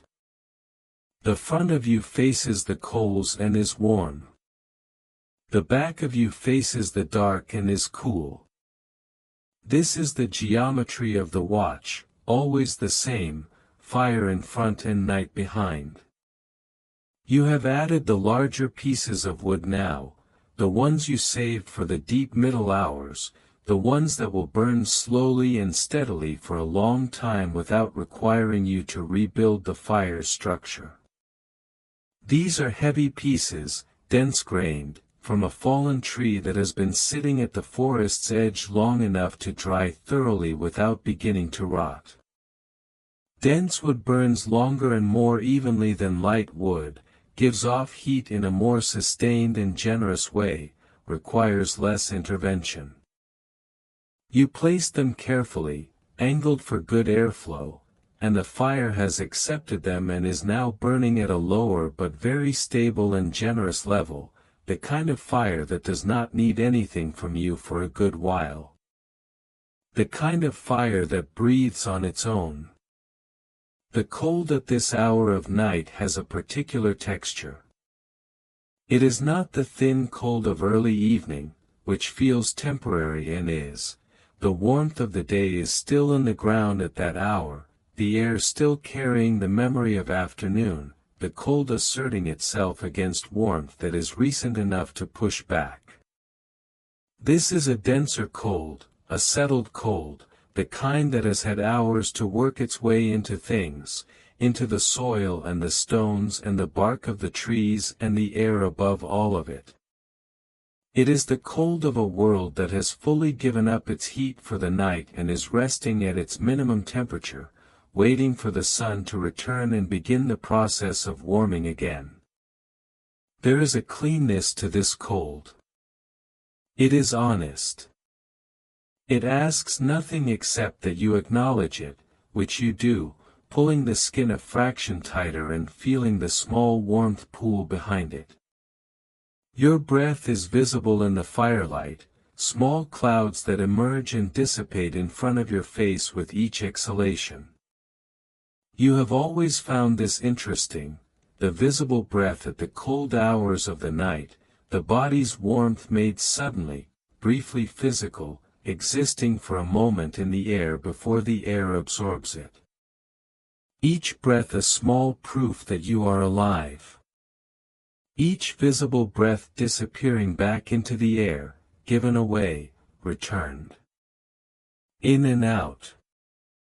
The give and take of breathing, which you are almost never conscious of during the active parts of the day, becomes its own quiet meditation in the stillness of this hour. You breathe and the breath appears, a small cloud, and disperses. You breathe again. The cloud appears again. This has been happening since you drew your first breath, and each breath is the same in principle and different in the specific instant of its occurrence. The sleeping sounds of the tribe are at their most settled now. This is the deepest point of sleep for most of them. You can hear, if you listen carefully, the difference between this sleep and the lighter, more restless sleep of the earlier and later hours. This is slower, more regular, less interrupted by movement or sound. The child who sometimes calls out in the night has been silent for some time, lost in depths that don't produce surface disturbance. The elder whose snoring is a constant presence has modulated it into something almost gentle, a deep and steady rhythm like water running over smooth stone. Everyone is at the bottom of their own night's arc, their bodies doing the work that sleep exists to enable, repairing what the day's activity wore down, consolidating what the day's experience offered, restoring what the day consumed. You think about tomorrow. Not with anxiety. There is nothing about tomorrow that requires anxiety tonight, but with the particular quality of quiet attention that the deep hours invite. Tomorrow the tribe will make a decision about moving. You can feel this decision approaching in the way you can feel certain weather approaching, not because anyone has announced it or scheduled it but because the conditions that make it necessary are assembling themselves with an inevitability that everyone in the tribe can sense. The season is changing. The animals they depend on are beginning their own southward movements, following the same routes they have always followed, the migrations that are as reliable as the turning of the year. The plants that have been generous through the summer are beginning their withdrawal into roots and seeds. The tribe will need to move south and then east. Moving camp is a large undertaking. Every piece of the camp must be assessed, what comes, what can be left, what must be made first before departing. The shelters will be partially disassembled and their parts stacked for use at the next camp, the permanent structural elements left in place as they always are, because the tribe returns to this campsite every year and finds the old structures useful as a starting framework for the new season's construction. The food stores must be packed and distributed for carrying, the tools must be bundled, the children must be prepared for the days of walking that lie ahead. There is a particular art to packing a camp for travel, an efficiency of arrangement that represents the accumulated problem-solving of every previous departure from this spot. But this is all tomorrow's concern, and tomorrow's tomorrow. Right now it exists only as a faint shape on the horizon of your thinking, present but not pressing, acknowledged but not acted upon. The watch keeps you here, keeps you in the present of the fire and the dark and the sleeping camp, and the present is quiet and manageable and good. This is one of the gifts of the watch, the enforced presence of it, the way it precludes the forward-leaning anxiety that tomorrow's challenges can generate. You cannot be mostly elsewhere when the fire needs watching. You have to be here. And here, right now, is entirely sufficient. The cold has a sound at this hour, if you listen. Or perhaps it is more accurate to say that the cold creates a sound, the slight creak of the trees as the temperature reaches its minimum and the wood contracts, each species of tree making its own version of this sound, the oak more resonant and deliberate, the birch higher and more brief. The faint sound of frost forming on the grass of the slope below the rise. You can hear frost forming, actually hear it, a very faint, barely perceptible crackling that is not quite like any other sound, that requires nearly total quiet to detect, that you can only hear at this particular hour because the night is at its quietest and your attention is at its most patient. It is the sound of water becoming ice, each tiny crystal a small structural event, and thousands of them happening across the slope creating a collective whisper that is the sound of cold doing its work. There are stars visible that were not visible earlier in the night, or more accurately, stars that were below the horizon when the watch began are now above it, rising in the east with the slow rotation of the sky overhead. These are stars associated with late autumn in your tribe's sky reading, stars that become visible later and later in the night as summer gives way to fall, that will eventually be visible at dusk and then disappear in the spring. Their appearance is another indicator of the season's shift, visible and measurable and consistent, one more way the sky serves as a kind of calendar for those who know how to read it. The sky is very old and very reliable. It has been telling the same story in the same order for longer than there are words to count. You stretch your hands toward the fire, palms forward, feeling the heat work into your fingers, which have become slightly stiff from the cold despite the skin covering. The fingers are the most vulnerable part of you in cold weather, not the most dangerously cold. The ears and the extremities claim that title, but the most functionally limited when cold, because cold fingers cannot do the fine work that hands are required to do. The heat from the fire reaches your palms first, then the fingers, working its way in like light through a cloth, the warmth increasing with the proximity to the source. Your fingers flex and release, helping the circulation work, helping the warmth distribute itself through the small, intricate architecture of the hand. A piece of wood in the fire settles with a soft collapse, sending a brief flurry of sparks upward, orange points of light rising and then winking out as they cool in the air above the fire, each one its own brief trajectory, each one extinguished at a different height and in a different moment, the collection of them like a brief and very small version of the shooting stars you watched earlier. You watch them rise and vanish, each one completing its tiny arc in less than a second, each one spending all of its heat in the process of its own ending. This is fire's constant small fireworks, the show it puts on for anyone patient enough to watch. You are patient enough. You have always been patient enough for fire. The night holds itself in this deep and cold stillness. The tribe sleeps. The fire burns. The frost forms on the grass below and the stars rotate overhead, and the cold does its patient work on everything that is not protected by warmth.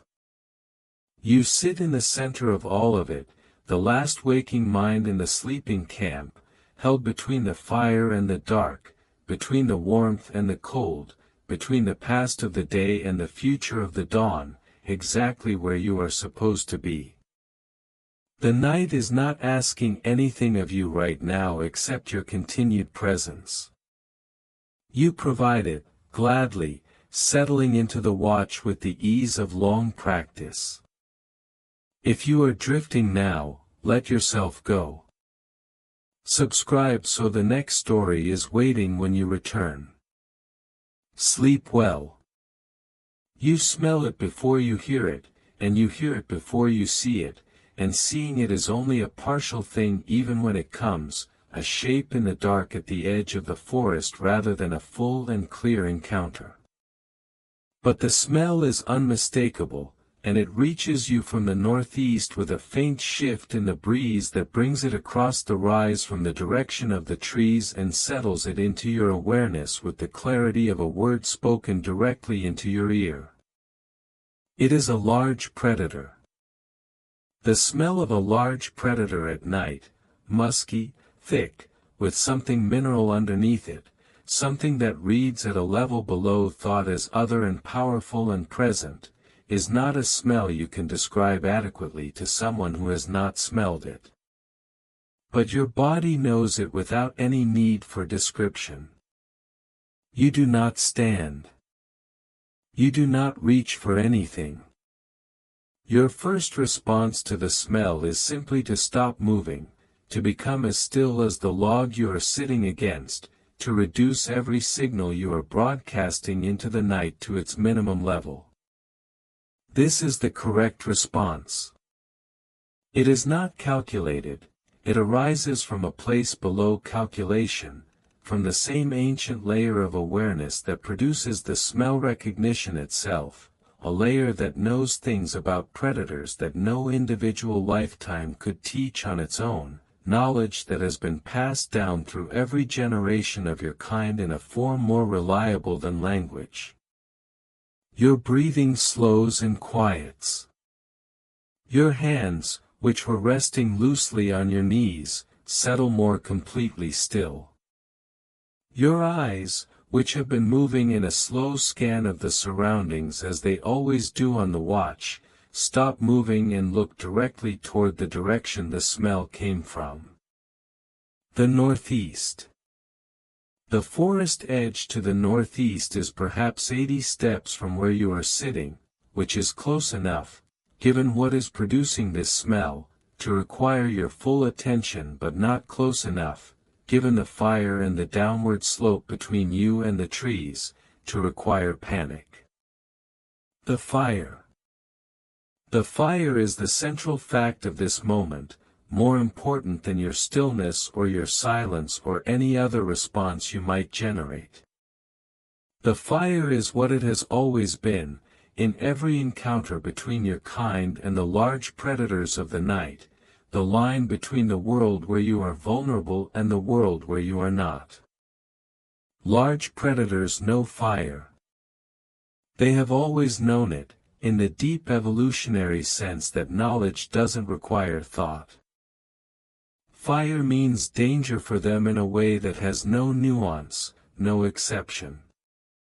A fire burning steadily at a camp is a signal that says, here there is something that controls fire, and things that control fire are not prey.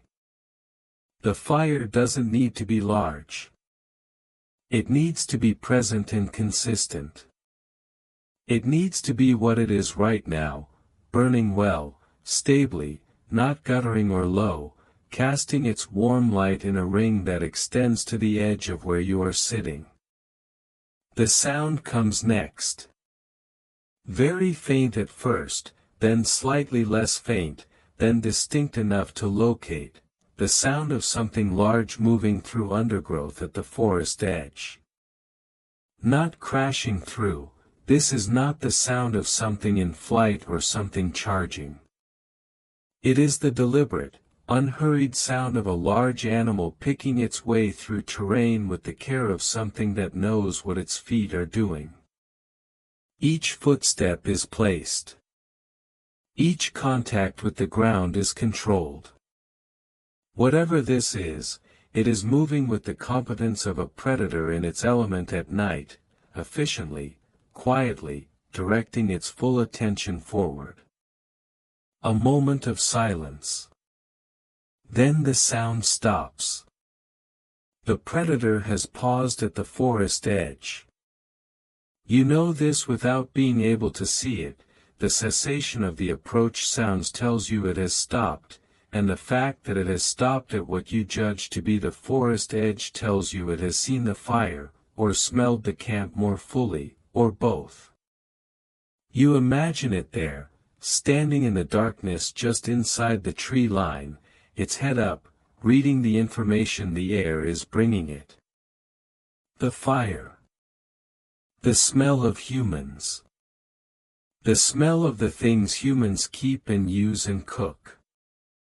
The camp in its full complexity, communicated through the night air in a language the predator was born knowing how to read.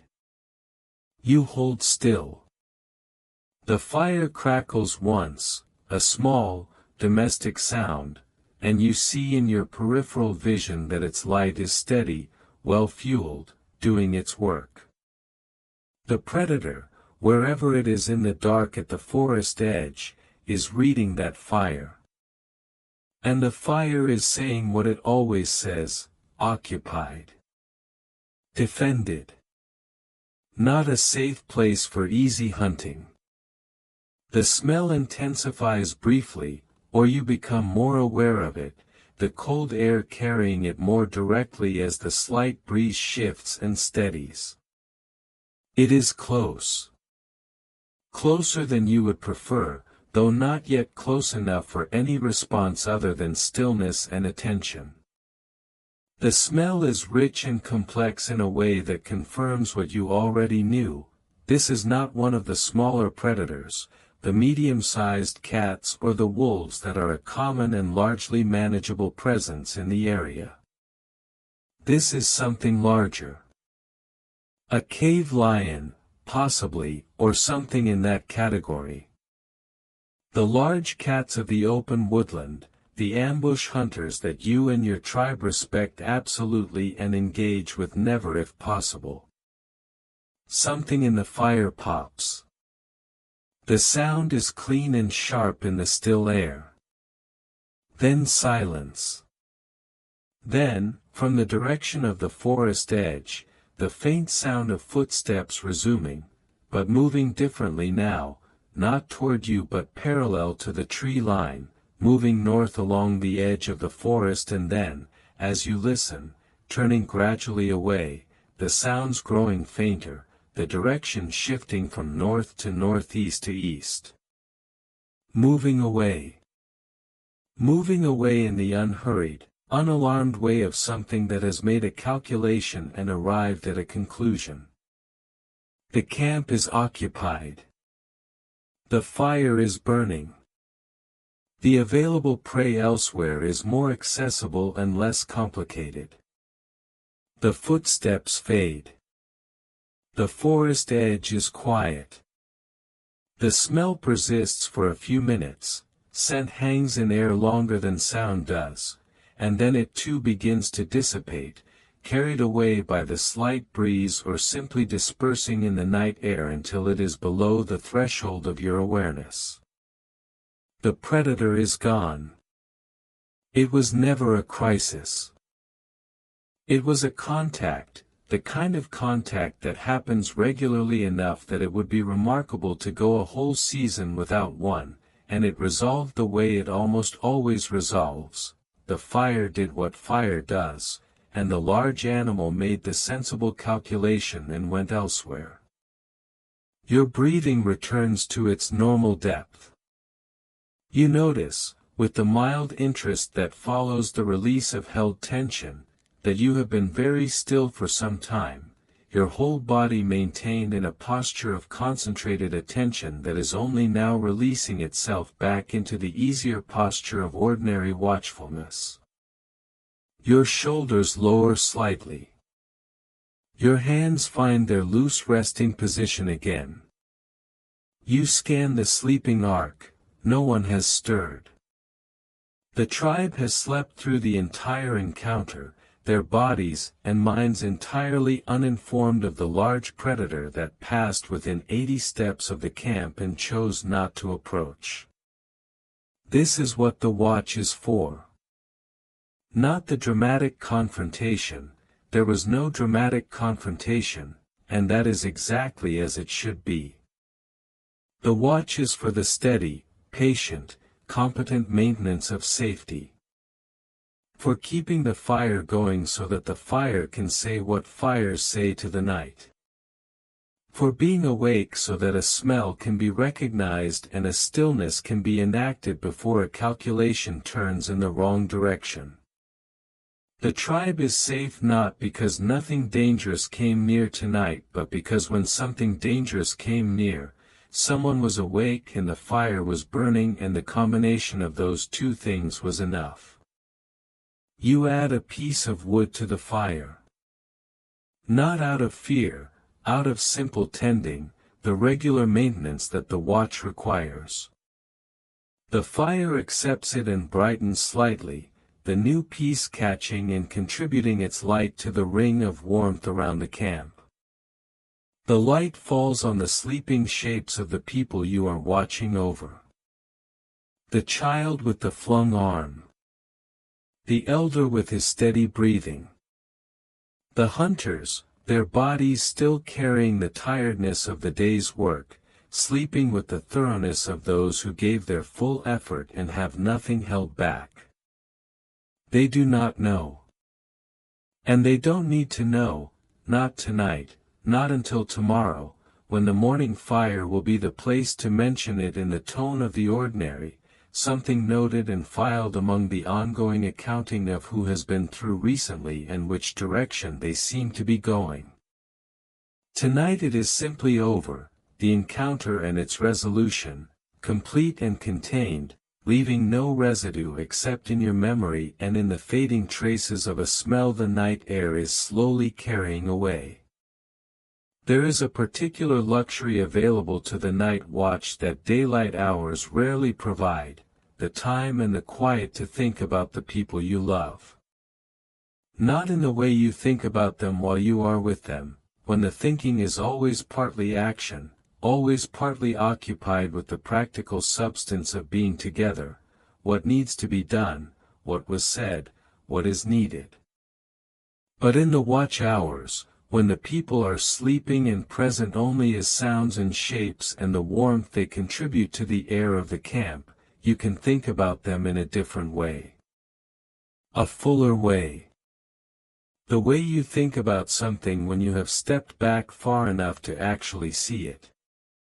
The elder is sleeping in the shelter at the ark's east end, the one closest to the fire because that is where he has always slept, in every camp through every season you can remember, establishing this as the natural order by the simple force of long habit. He is not, in daylight, a person who invites sentiment. He is practical and sometimes curt and his opinions on most subjects are formed and not easily moved. He has survived things that the younger members of the tribe only know as stories, the hard winter 3 years ago when the food stores ran short and 3 people did not survive to spring, the illness that swept through the tribe the year before that and took the 2 children, events that you remember as catastrophic and that he moved through with a composure that felt at the time like coldness and that you now understand as something else entirely. What you understand about him now, in the way that the dark and quiet hours allow understanding, is that his composure through those events was not coldness but practice. He has lived long enough to know that composure in the face of catastrophe is itself a form of care. Panic is contagious and composure is contagious, and in a tribe of 35 people in a difficult season, the behavior of the person whom others look to for orientation matters enormously. His composure was a gift he gave, deliberately, at cost to himself, because he understood that the tribe needed it more than he needed to express what he actually felt. This is a form of love that does not announce itself. You understand this about him now, in a way you didn't when you were younger. The young man who gathered the wood today is sleeping near the fire's north side, in the position he has occupied since he became old enough to sleep away from his mother. He is at the age of learning everything at once, learning to hunt, learning to make tools, learning to read the land and the sky and the habits of the animals, learning the social understandings that govern how the tribe works. He approaches all of this with an earnestness that is sometimes slightly painful to witness, the earnestness of someone who desperately wants to be competent and knows that competence requires time and repetition that cannot be rushed. He makes mistakes. The mistakes are never careless, they are the mistakes of someone trying too hard, working beyond the current edge of skill into territory where errors are inevitable. You remember being his age. You remember the particular flavor of that effort, the vigilance about your own inadequacy, the constant internal accounting of what you knew and didn't know, the acute sensitivity to the reactions of the people whose approval you valued most. This is part of why you feel a particular tenderness toward the young man, separate from the warmth you feel toward him as a member of the tribe. You recognize the work he is doing. You remember doing it yourself. And the thing that nobody tells you when you are in the middle of that effortful learning is that everyone around you can see how hard you are trying and finds it more endearing than embarrassing. The mother with the 2 small children occupies a shelter near the center of the ark, and even in sleep her arrangement reflects her function, her children pressed against her sides, her arms arranged in a way that allows her to respond quickly if either of them needs anything. She does not sleep as deeply as some of the others. Parenthood has calibrated her sleep to be lighter and more responsive, a permanent adjustment to the baseline that may or may not ever fully reverse. You have noticed that she wakes at sounds the other adults sleep through, sounds that have nothing to do with predators but that correspond to the specific frequency of her own children's breathing changing or a small sleepy movement that precedes a cry. She hears these sounds and responds to them, often before she is fully awake herself. The 2 children are extraordinary in the way all young children are extraordinary when you look at them without the overlay of daily familiarity. The older one is 4 or 5 years in the world, old enough to be developing the particular person she is going to be, opinionated, curious, with an attention span that is either very short or very long depending entirely on whether she is interested in the subject at hand, and with a laugh that is too large for her body, a laugh that seems to come from somewhere several sizes bigger than she currently is. The younger child is perhaps 2, still mostly a creature of pure sensation and immediate need, but beginning to show the first traces of individual personality, the particular stubbornness with which he insists on doing things himself, the way he watches the adults doing tasks with an intensity that suggests he is already planning to replicate them. There is the woman who knows where every plant grows, the one who spends her days in what appears to be a walking meditation through every accessible area within a day's range of the camp, noting and remembering and returning to each location at the appropriate time to collect what has reached its useful stage. Her knowledge is different from the knowledge of hunters, which is knowledge of movement and pattern and behavior. Her knowledge is static, the knowledge of the particular boulder beside which the late root grows, the knowledge of the specific quality of light that a certain berry requires to ripen, the knowledge of what plants grow together and what that proximity means in terms of soil and moisture and shade. This is knowledge that takes a lifetime to accumulate and that is worth, in any objective calculation of the tribe's survival, more than any single hunting success. She sleeps with her collection bag close, which the children find amusing and which she would say is simply practical. There is the man who repairs things, the one whose hands are always occupied when the tribe is at rest, whose work is the invisible infrastructure that keeps all the tools functional and all the shelters weatherproof and all the bindings tight. He is not a spectacular person. He does not tell stories or make proclamations or demonstrate impressive feats of strength or skill. He simply looks at what needs doing and does it, consistently, without drama or the need for acknowledgement. The tribe runs, in a fundamental sense, on the accumulated output of his attention. The shelters that are keeping the sleeping people warm tonight are, in significant part, the result of his quiet, persistent work over the past seasons. All of these people are sleeping because you are awake.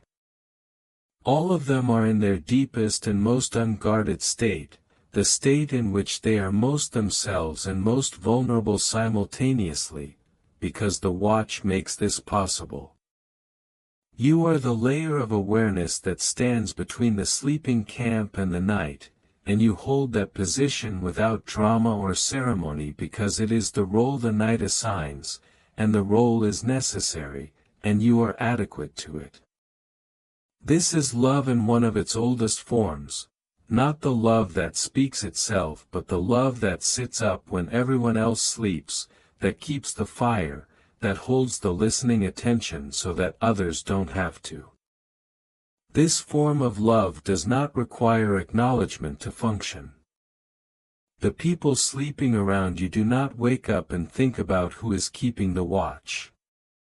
They simply sleep, deeply and well, because something in them knows the watch is being kept. The safety is felt even in sleep. The warmth is felt even in sleep. You are there, and they know it, and so they can let go. You look around the sleeping ark once more, the slow scan that is one of the watch's regular movements, taking in each sleeping shape, listening to each particular breathing signature, confirming that the count is complete and the camp is whole. Everyone is here. Everyone is warm. Everyone is sleeping in the deep and replenishing way that the body requires and the mind enables when it finally releases its grip on the day. This is what you are keeping. This is what the watch means. Not the dramatic encounters and not the management of fires, though those things are real and necessary. The watch means this: the people you love are sleeping safely, and you know it because you are here, watching over them, in the dark. The deep middle hours of the night are the best hours for thinking about time. There is something about the darkness, the cold, the particular quality of stillness that comes when both the human world and the natural world have gone as quiet as they go, that loosens the mind from its usual moorings in the immediate and lets it range further than it normally travels. In the daylight, the mind is occupied with the present, what to do, where to go, who needs what the sky suggests about the coming weather. But in the watch hours, when there is nothing to do except be present, the mind finds its own movement, and that movement often goes backward into time. You try to think as far back as you can. Not into your own past, though that is available to you, not even into the past of the tribe's living memory, which extends back 4 generations at most, to stories so old that the people in them have become more archetypal than individual, more the idea of a person than a specific person with specific habits and a specific voice.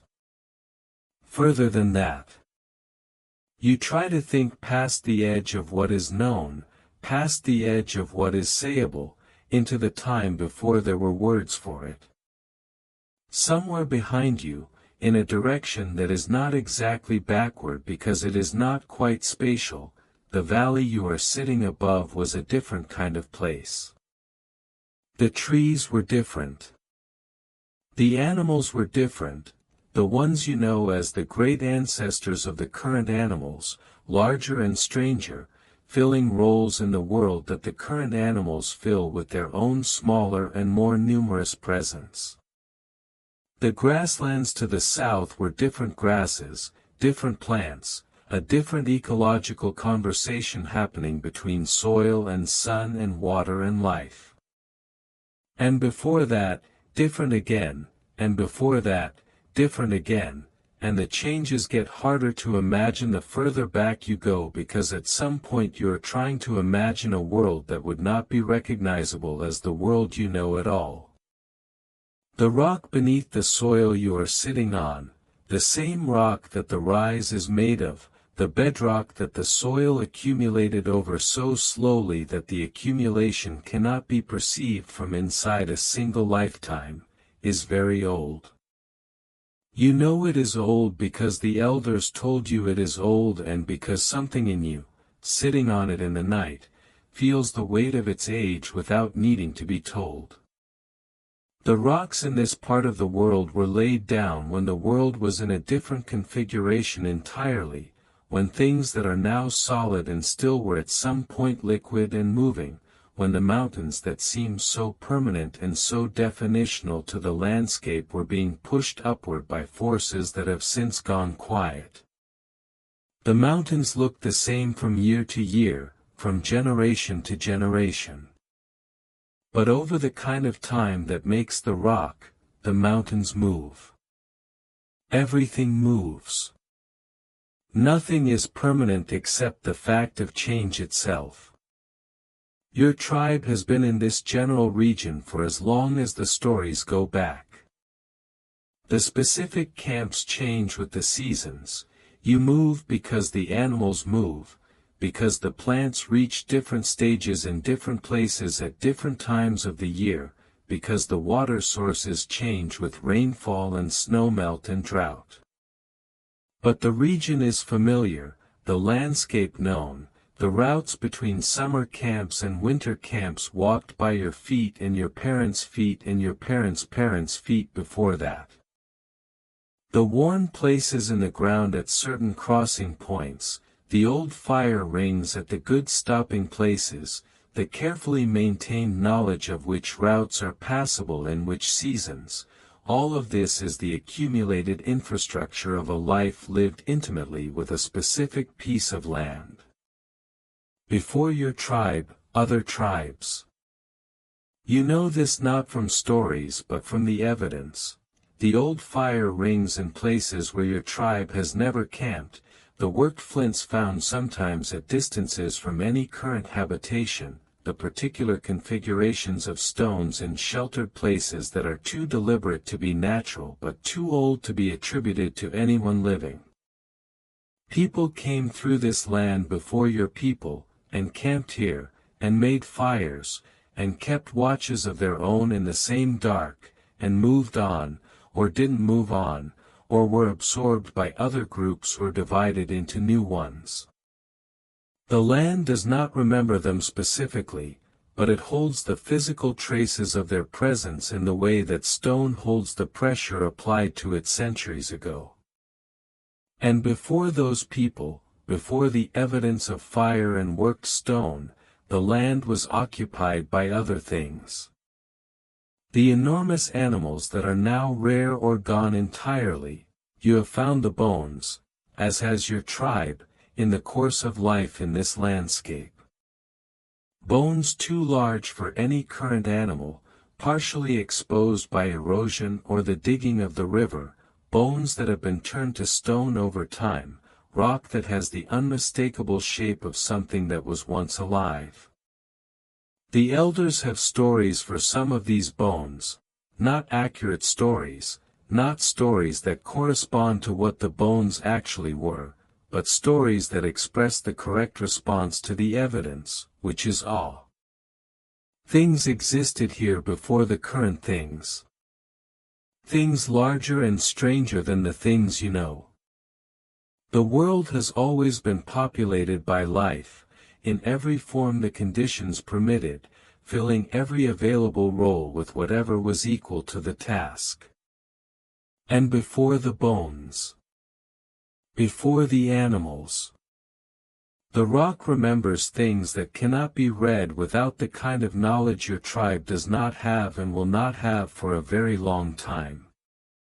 But the rock itself is the record, patient and complete, holding in its layers the entire history of every condition that produced each layer, this layer from a warm shallow sea, this layer from a volcanic event, this layer from a period of such slow accumulation that the time required to understand it would require a number system more complex than any yet invented. All of this is below you, right now, below the soil and below the roots and below the water table, the rock going down and down and down into the body of the world itself. You find yourself, having traveled this far in thought, with a feeling that is difficult to name. It is not exactly humility, though it contains something of that. It is not exactly wonder, though that is in it too. It is something more like proportion, a sense of your own correct size in the scale of things, neither too small to be meaningful nor too large to be honest. You are a person sitting next to a fire on a rise above a valley, in the middle of a night that is approximately the 40,000th night you have been alive, in the middle of a geography that has been inhabited by life for longer than there are words to describe. All of that is true, and all of it is your context, and within that context the fire and the sleeping tribe and the next day's journey are not rendered insignificant by the immensity behind them, they are given their proper weight. Small things are not unimportant. They are small, and important, and the fact that they are small does not diminish them at all. The fire crackles. A frog calls from the river.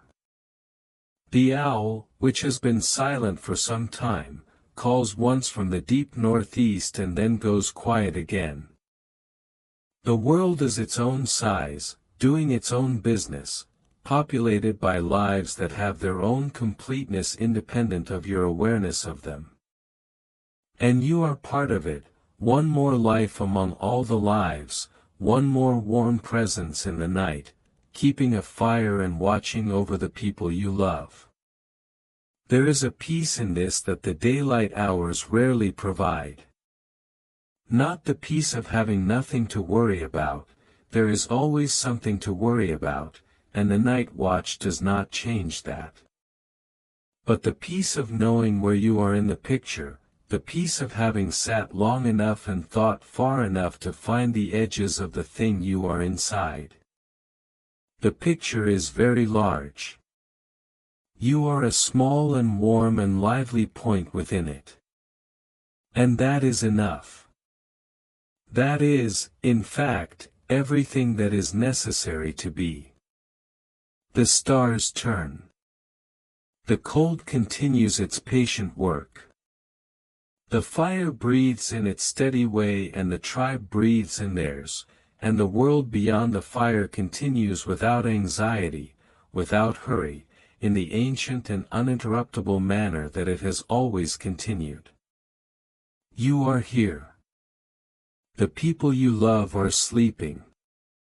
The night is at its deepest. Everything is as it should be, and the dawn, when it comes, will find you still here, still keeping the fire, still watching. There is a certain work that belongs to these hours, work that the day's pace doesn't accommodate because the day's pace is too fast for it.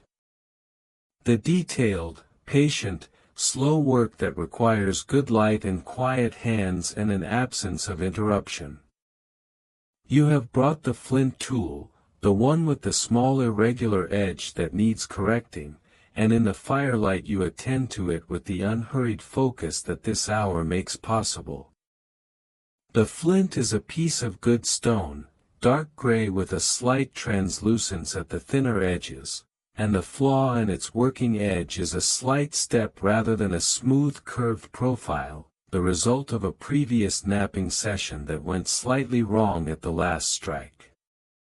You hold the piece in your left hand, wrapped in a scrap of tough leather that protects the palm, and you take the small antler tine that serves as a pressure flapper in your right. The technique for pressure flapping is different from the percussion technique used to rough out the initial shape of a tool. It is quieter, more precise, applying controlled force at specific points along the edge to remove very thin flakes that refine rather than reshape. You have been doing this since before you can remember learning to do it, the skill layered in over years of practice until the mechanics of it are entirely automatic, entirely in the hands, requiring no active thought. In the firelight, the flint's edge is just visible, a slightly lighter line against the darker body of the stone. You find the step, the place where the profile breaks its smooth curve, and you position the tine against the edge precisely, angling it for the removal you want. A careful, steady pressure. A small, clean flake falls into the leather of your lap. You check the edge again. Better. Not quite right yet. You find the next point of irregularity and repeat the process, methodical and slow, the tool improving incrementally with each small removal.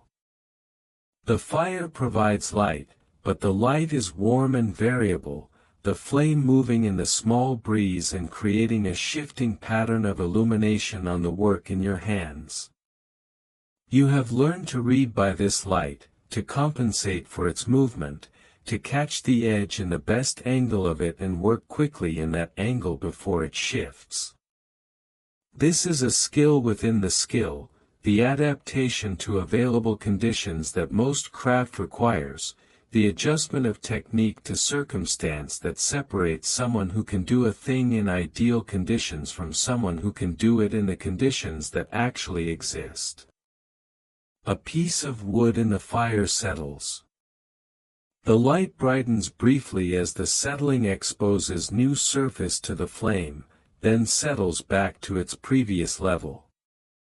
You add a small piece to the south side, the side that has been burning down while the north side is still going well. The fire is a system and you are its manager, and good management is mostly small, regular adjustments rather than dramatic interventions. The fire kept well through a long night is the result of 100 small decisions made correctly, not one large heroic action. The flint tool is nearly right now. One more correction, this one at the very tip, where the profile comes to its working point. You find the angle, apply the tine, feel the resistance and then the small clean give that means the flake is removing correctly rather than crushing or splitting unpredictably. The flake falls. You examine the tip in the firelight, turning it slowly, catching the edge at different angles. Yes. The profile is now clean and curved, the step corrected, the edge serviceable again. You set the tool down beside the water skin with the small satisfaction of a thing restored, a capability maintained. The small satisfactions of the watch accumulate like the coals accumulate in a long-burning fire. Not spectacular, not the kind of satisfaction that makes a good story, but real and genuine and persistent. The water skin filled and ready. The fire banked correctly for the cold hours and burning well. The flint tool corrected. The sleeping camp undisturbed. These are the deliverables of the watch, the things you will have to show for the night when the morning comes and the camp wakes and the day begins again. They are humble deliverables. They are entirely sufficient. You look at your hands in the firelight. They are not young hands, not the smooth-skinned, unblemished hands of someone who has not yet done much with them. They are hands that have spent years doing things, working stone, carrying weight, making and repairing and adjusting, shaping the physical world in the small and practical ways that daily life requires. There are scars from working stone, every flint napper has them, small nicks and cuts from the occasions when the stone did something unexpected, leaving its mark before the reflexes could respond. There are calluses in specific places that correspond to specific tools, the hand forming itself around the objects it uses most frequently, adapting to its own habits. These hands know how to do a great many things. They know how to start a fire and maintain one, and how to judge the quality of wood and how to position a piece for the best burn. They know how to skin an animal and cut meat from bone, and which cuts to take first and which can wait. They know how to sew leather and how tight to pull a knot in different kinds of cord for different purposes, and how to read the sign of rain in the arrangement of clouds and the behavior of birds. They know how to hold a child and how to support an elder who is unsteady on uncertain ground. All of this knowledge lives in them without any need to be recalled. It is just what they know how to do. You hold your hands toward the fire, not to warm them, they are adequately warm from the work, but simply to look at them in the light. The firelight is kind to hands. It softens the colors and deepens the shadows and the creases, making the hands look like something that belongs to a story, something significant. Which they are, in a sense. They are the hands that have been keeping this fire tonight, that have been the instrument of everything you have done in the hours since the watch began. The water skin, the fire, the tool, all accomplished through these hands, through the knowledge contained in them, through the patient and accumulated skill of years. The camp is sleeping. The fire is burning.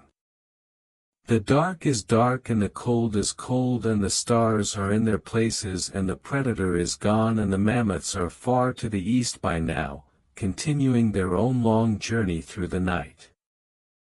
You have been the last waking mind in this camp for many hours, and the hours have been full in their quiet way, full of observation and thought and small work and the patient watching that the watch requires. You are tired, in the deep and pleasant way of someone who has spent their energy well and can feel the depletion as something that belongs to rest, as the body's own invitation toward the sleep that is coming when the dawn arrives and the watch ends. Not yet. Not yet, but coming. You can feel the hours of the night differently now, as the second half of a thing rather than the middle of it. The bottom of the night's arc has passed. The cold is still deep, but it is no longer deepening. The dark is no longer the absolute dark of the middle hours, not that it is brightening yet, but something in its quality is less complete, less final, as though the dark knows what comes next and is beginning, very slowly, to prepare. You put down the last of the small tasks and simply sit with your hands in your lap and your eyes on the fire. The fire needs nothing right now. The camp needs nothing right now. The only thing required of you in this moment is to be present, and you are present, and the night continues, and the fire breathes, and you breathe with it. The first indication is in the sky, in the east, where it always is. The change is not visible yet, not in any way you could point to directly and say, "There, do you see that?" It is more of a withdrawal, the sense that the darkest part of the sky, the truest, most opaque darkness that has been present above the eastern horizon throughout the deepest hours of the night, is beginning to thin. Not brighten. Not yet. But thin, the way fabric thins at a worn place before it actually shows a hole. The stars directly above the eastern horizon are still visible, still their sharp and steady selves, but the darkness around them has shifted almost imperceptibly from its most absolute register into something fractionally, barely, almost invisibly less complete. You have been watching for this.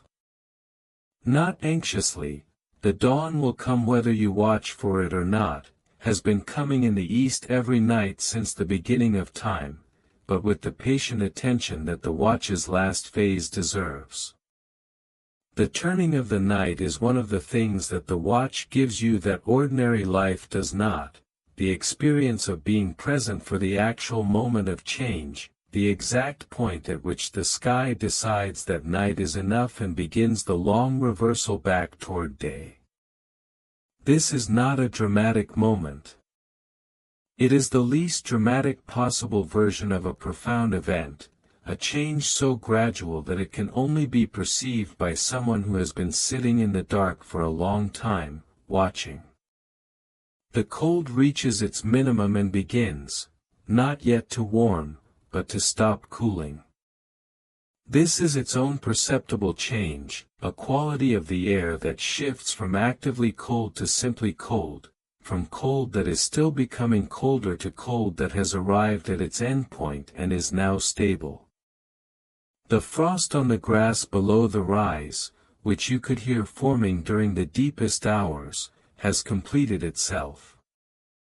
The grass is white in the lowest part of the slope, faintly visible in the starlight, each blade coated with the night's last transformation.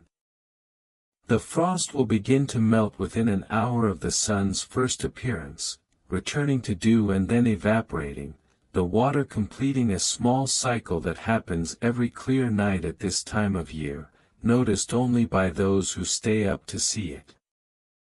A bird calls from somewhere in the forest to the east. A single call, short and questioning, not the full confident song of a bird that has assessed the situation and found it ready for full vocal engagement, but the tentative call of a bird that has woken up and is testing the premise. Is it time? Is the night done? One call, and then a pause, and then nothing. The bird waits, apparently unconvinced by its own question, and resumes sleeping, or at least resumes silence. This is the first bird call of the dawn, and it is premature, a false start, the biological equivalent of someone who has woken from a dream and is not sure whether the dream or the waking is real. But the call marks something. The night has heard itself questioned. The bird's internal clocks, which run on a combination of light sensitivity and internal rhythm, have begun the process of assessment. Is it time? Is the darkness thinning? Is the machinery of dawn in motion? The first tentative call is the beginning of what will become, in an hour or two, the full and extraordinary chorus of dawn, every bird in the forest waking and announcing its survival of the night in the particular voice its species uses for this announcement. But that is later. Right now there is one bird, uncertain, and then silence. You add the last of the wood to the fire. Not because you need to build the fire up to full strength. The dawn is coming and the camp will be waking soon and the fire will be taken over by the morning activities, but because a good fire keeper maintains the fire through the last hour of the watch with the same care as through every other hour. The watch is not done until it is done, and the quality of attention given to it should not diminish as the end approaches. This is something you were taught explicitly, and it is one of those things that is easier to remember in principle than to maintain in practice, because the pull of the coming relief is real and the tired mind wants to relax before the work is actually finished. The fire accepts the last pieces and settles into a steady and cheerful burn, higher than the minimal burn of the deep middle hours, closer to the comfortable working fire of early evening. This is good. When the camp wakes, there will be a fire worth working with, already established, already providing heat for the morning preparations.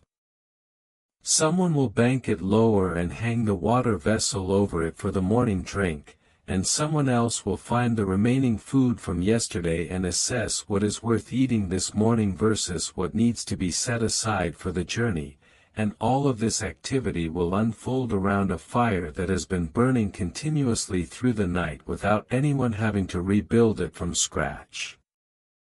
The sky in the east has moved from its almost not thinner quality to something you can now more confidently call a change. The deepest blue-black has given way to a blue-black that is fractionally lighter, the change more visible now at the horizon than overhead, where the stars are still completely clear and bright. On the horizon, 2 or 3 of the dimmer stars that were visible an hour ago have been absorbed into the background, not because they have moved or dimmed, but because the background against which they were visible has brightened enough to reduce the contrast. This is the dawn's first perceptible work, the quiet absorption of the faintest stars into the returning light. A second bird calls, this one from a different direction, northwest, from the hill side of the forest. This call is different from the first, more confident, a full 2-note announcement rather than a questioning single note. This bird has assessed the situation and declared it dawn-adjacent enough to comment on. The first bird, now apparently reassured by this second voice, calls back from the east with slightly more conviction. 2 birds. The forest has entered a different phase of its own morning preparation. You feel, in your body, the permission that dawn gives you to begin being tired. Not that you haven't been tired, the watch has been long, and the body has been processing the cold and the sustained attention for many hours, and there is an accumulated fatigue in the muscles and in the mind that has been present for some time. But during the watch, the tiredness was held in abeyance by the responsibility of the watch itself, something that kept the body at a level of alertness sufficient to the task regardless of what the tiredness wanted. Now, as the dawn becomes visible in the sky and the watch approaches its natural end, the tiredness begins to assert itself more directly, a warm and heavy feeling in the limbs, a softness at the edges of attention. This tiredness is not unpleasant. It is, in fact, exactly what it should feel like. It is the tiredness of a long thing done well, of a sustained effort completed, of a body that has been asked for many hours of reliable function and has provided it without complaint. You have earned this tiredness. It belongs to you. And in a little while, when the person who relieves you has taken the watch and you have found your sleeping place and pulled the warmth around you, this tiredness will be the thing that takes you into sleep almost instantly, that carries you down from the surface of consciousness into the deeper places that the night hours provide. The birds continue, 3 or 4 voices now, tentative but building, the forest's morning assembly beginning to convene. The sky continues its patient brightening in the east, imperceptible from 1 minute to the next but unmistakable across the span of any 10-minute interval. The stars near the eastern horizon are fewer and fainter than they were an hour ago. The shape of the hills to the east is beginning to be distinguishable as a slightly darker darkness against the slightly less dark sky. Not visible as hills yet, not the outlined shapes you will see clearly in another hour, but present, differentiated from the sky, suggesting their presence in the darkness before they can actually be seen. The fire is warm in front of you. Your back is cool. The animal skin is pulled tight around your shoulders. The camp is sleeping. The night is ending. And you are still here, still watching, in the last of the dark before the light returns, keeping the fire and keeping the watch and keeping the people you love while they complete their rest. The eastern horizon has gone rose. Not yet orange, not yet the full spectrum of sunrise color that will come when the sun actually clears the edge of the world, but rose, a soft, diffuse, unmistakable warming of the sky at the lowest point, a color that does not exist at any other time of day or night, a color that has no equivalent in any firelight or torchlight or any other light that the world contains. This is specifically and exclusively the color of dawn, of the planet's own rotation bringing this side of the world back into alignment with its star, and it is a color that the eyes have been shaped to recognize and respond to with something very close to relief. The hills to the east are visible now. Not in detail, the shapes are still approximate, the contours still smoothed by the remaining dark, but clearly distinguishable as land, as solid things against the sky, as the specific hills you have been looking at every clear morning since the tribe has been camped here. Their familiar outline has the quality of a recognizable face, something that, once recognized, is impossible to unsee, the mind snapping the ambiguous shape into the specific shape that it knows. The hills are there. The hills have always been there. The night was the interruption, and now the interruption is ending. The birds have committed. What was tentative an hour ago is now unmistakably in progress, a dozen species adding their voices to the morning chorus, each one distinct, each one contributing its particular sound to a layered and complex piece of music that has been composed by no one and performed by everyone, that exists nowhere except in a specific moment of its own creation. This is the dawn chorus, the sound of the forest waking up, the announcement made by every bird that has survived the night, that they are alive, that they are here, that the territory they claimed yesterday is still claimed, that the world is beginning again. The sound of it fills the valley with a warmth that is different from the warmth of the fire. The fire warms the body from the outside.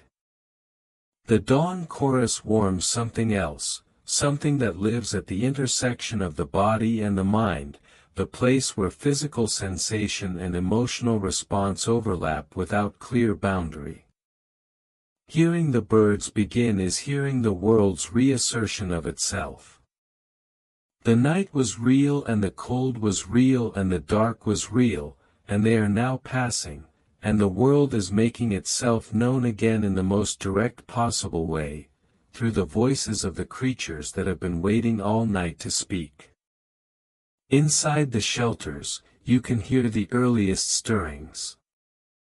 The children move first, children always move earliest, their sleep lighter in the small hours before dawn, their bodies already beginning the process of waking even before their minds have committed to it.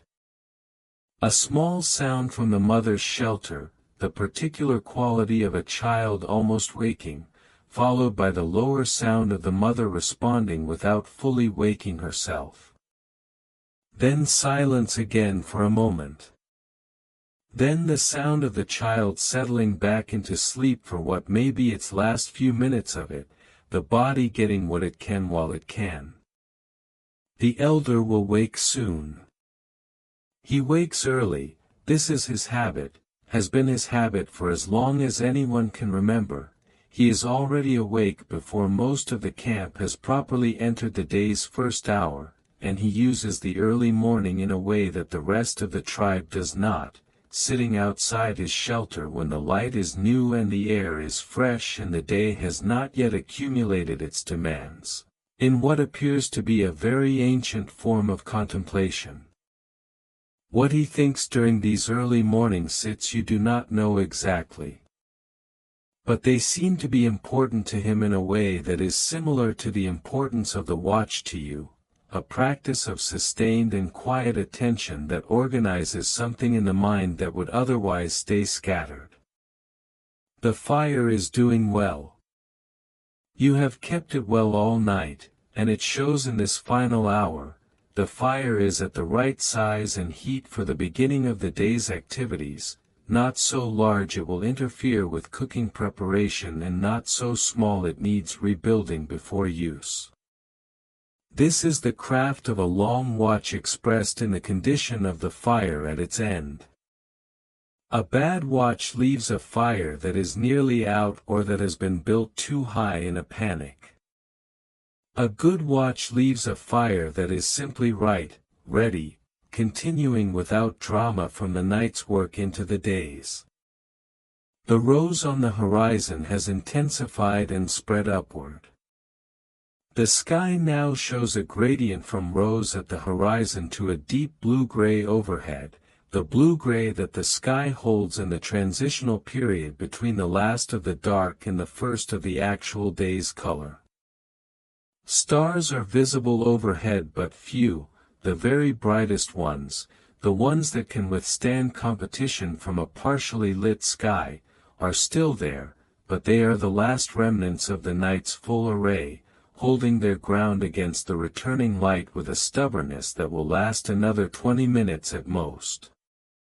You watch a star you know well, one of the very bright ones in the southwest, a star you have been watching for years, a star with a distinctive slightly warm color that distinguishes it from its bluer neighbors, as the sky gradually brightens around it. The star holds. The sky brightens. The star holds. The sky brightens further. The star fades slightly, becomes fractionally harder to see, the contrast between it and the sky behind it reducing. Holds. Fades. Holds.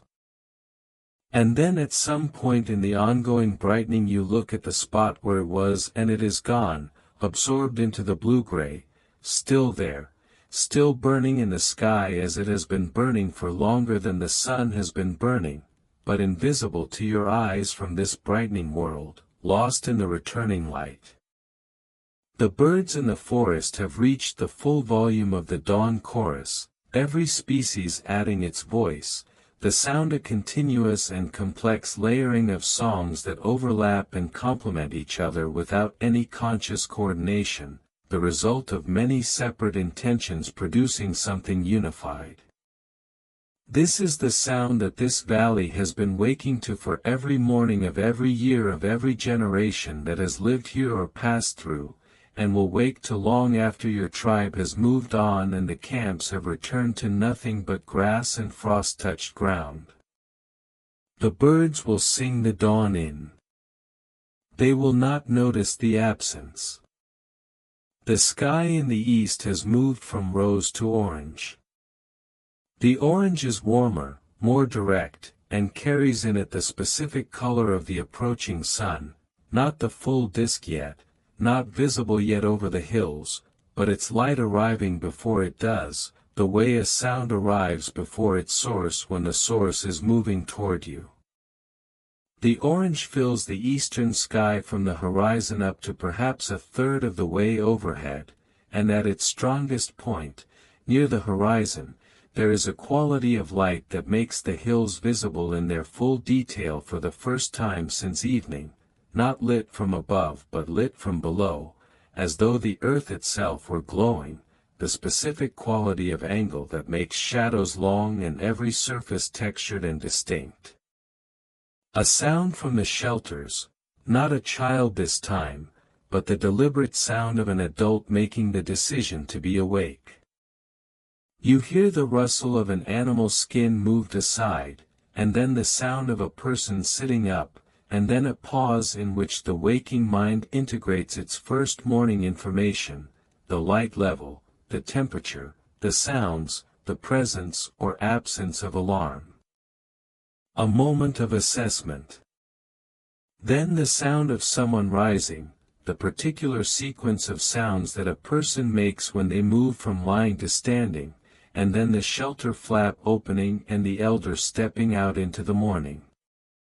He sees you. He always sees you, when you have kept the watch. He looks at the fire first, assesses its condition with a glance that contains decades of reading fires, and then looks at you. He does not say anything. He doesn't need to. The look contains everything that needs to be communicated. The fire is good, you are here, the night is over, the watch is kept. He nods once, the smallest possible gesture of acknowledgement, and then he moves to his morning sitting position and settles into it, facing the east, facing the colors building in the sky, facing the approaching sun. Your watch is almost done. The camp is waking around you, more sounds from the shelters, more stirring, the particular acceleration that morning brings after the long, slow passage of the night hours. In a little while the fire will become the center of the morning's activity, and the day will organize itself around it, and the tribe will move into the new day with all the energy and purpose that the night's rest has restored to them. And you will rest. You will sleep while the day wakes around you, while the birds sing and the sun rises and the frost melts from the grass below the rise. You have earned it. The young man rises before the others. This is not his first watch. He has been taking on the role for several seasons now, learning its rhythms and requirements, developing the particular competencies that night watching develops in a person. When he steps out of his shelter and sees the state of the camp, the fire well maintained, the sky in the east fully in its morning transition, you sitting where you have been sitting all night, his expression holds the particular quality of someone who has taken enough watches himself to understand what the all-night version of the task means. He looks at the fire. He looks at you. He comes and takes a position near the fire. The handover is simple and nearly wordless, as it always is. You tell him the things he needs to know, the wood stack's current state, the fire's likely needs over the next few hours, anything from the night worth noting. The large herd that passed through the valley. The predator at the forest edge and its direction of departure. The general quiet. He listens with the attentiveness of someone forming a complete picture, nodding at the right moments, asking one or two precise questions that confirm he has understood the essential information. Then he takes your position by the fire, settling into it with the ease of someone assuming a familiar posture, and you are released. Released. This is the right word for it. There is an actual feeling of release when the watch is handed over, a physical sensation in the body, a letting go, a lowering of the sustained alertness that has been operating all night, a slow relaxing of the vigilance that kept you attending even when attention was not immediately required. The body begins to acknowledge the tiredness that has been accumulating throughout the night. The tiredness is deep and genuine, the kind that has been patient and undemanding during the hours of responsibility and that now, with the responsibility transferred, begins to make its full claim. You take your leave of the fire and the young man and the brightening morning and you move toward your sleeping place. The camp is beginning to stir, you hear voices from the shelter where the mother and children sleep, the particular blend of sounds that constitutes a family waking up together, one of the most domestic and familiar sounds in your experience. You hear the elder, still at his morning position, engaged in the quiet contemplation he conducts every dawn. You hear the birds, full-voiced now, filling the valley with the complete dawn chorus. All of this is the morning beginning, the day arriving, and you are moving in the opposite direction, moving away from the morning, toward the sleeping place, toward rest. Your sleeping place is in the shelter at the ark's west end, not the warmest position but the one that suits the watch-keeper, because the west end is slightly further from the fire and therefore cooler, which is an advantage during the hours of the watch when you need to stay awake, and not a significant disadvantage during the sleeping hours because the animal skin provides adequate warmth regardless. You enter the shelter. The smell inside is warm and familiar, the particular smell of the skins and the people who sleep among them, the smell of belonging to a specific group of people in a specific place. You know this smell the way you know any smell associated with home. You lower yourself onto the sleeping surface, and the skin covering receives you with a softness that after a long night is almost startling in its contrast to the packed earth and the cold air of the watch. The warmth left by the people who slept here through the night is still present in the skins, a residual body warmth that embraces you as you settle into it, welcome and familiar. Your limbs, which have maintained the watch-keeping posture for many hours, make small adjustments as they decompress from sustained alertness into the horizontal, loose, unsupported posture of sleep. The sounds of the camp come through the shelter walls, muffled but present, the morning sounds of the tribe beginning its day, the sounds of water being brought, the sounds of the fire being attended to, the voices of children waking up fully now and asserting their presence in the new day with the directness that only children fully possess. These sounds are not disruptive to your sleep. They are reassuring, the sounds of the camp in its normal morning function, safe and occupied and underway, the sounds of a world that does not need you to be watching it right now. Your eyes are already heavy.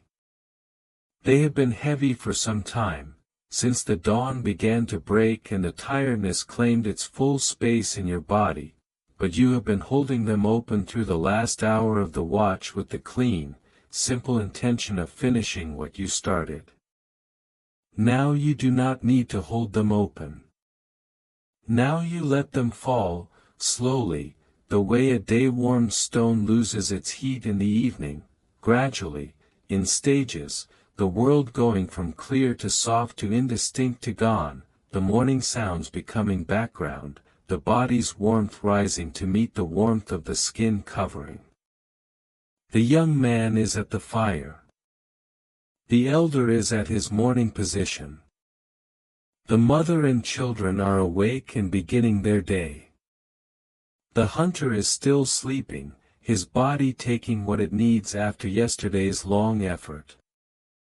The woman who knows where every plant grows is probably already thinking about where she will walk today, composing her route in her mind even before she is fully upright. The man who repairs things has probably already noticed something that needs attention, his eye catching on the imperfection even as his body is still waking. All of them are being themselves, in their particular and unrepeatable ways, in the morning that your watch made possible. This thought settles in you with a warmth that has nothing to do with temperature. You were the last one awake. You held the night. The fire burned because you kept it. The camp was safe because you were watching. And now the morning is theirs, and you are releasing yourself into the sleep that you kept for them, the sleep that the night watch restores to those who kept it, deep, genuine, the sleep of someone who did their work and earned their rest.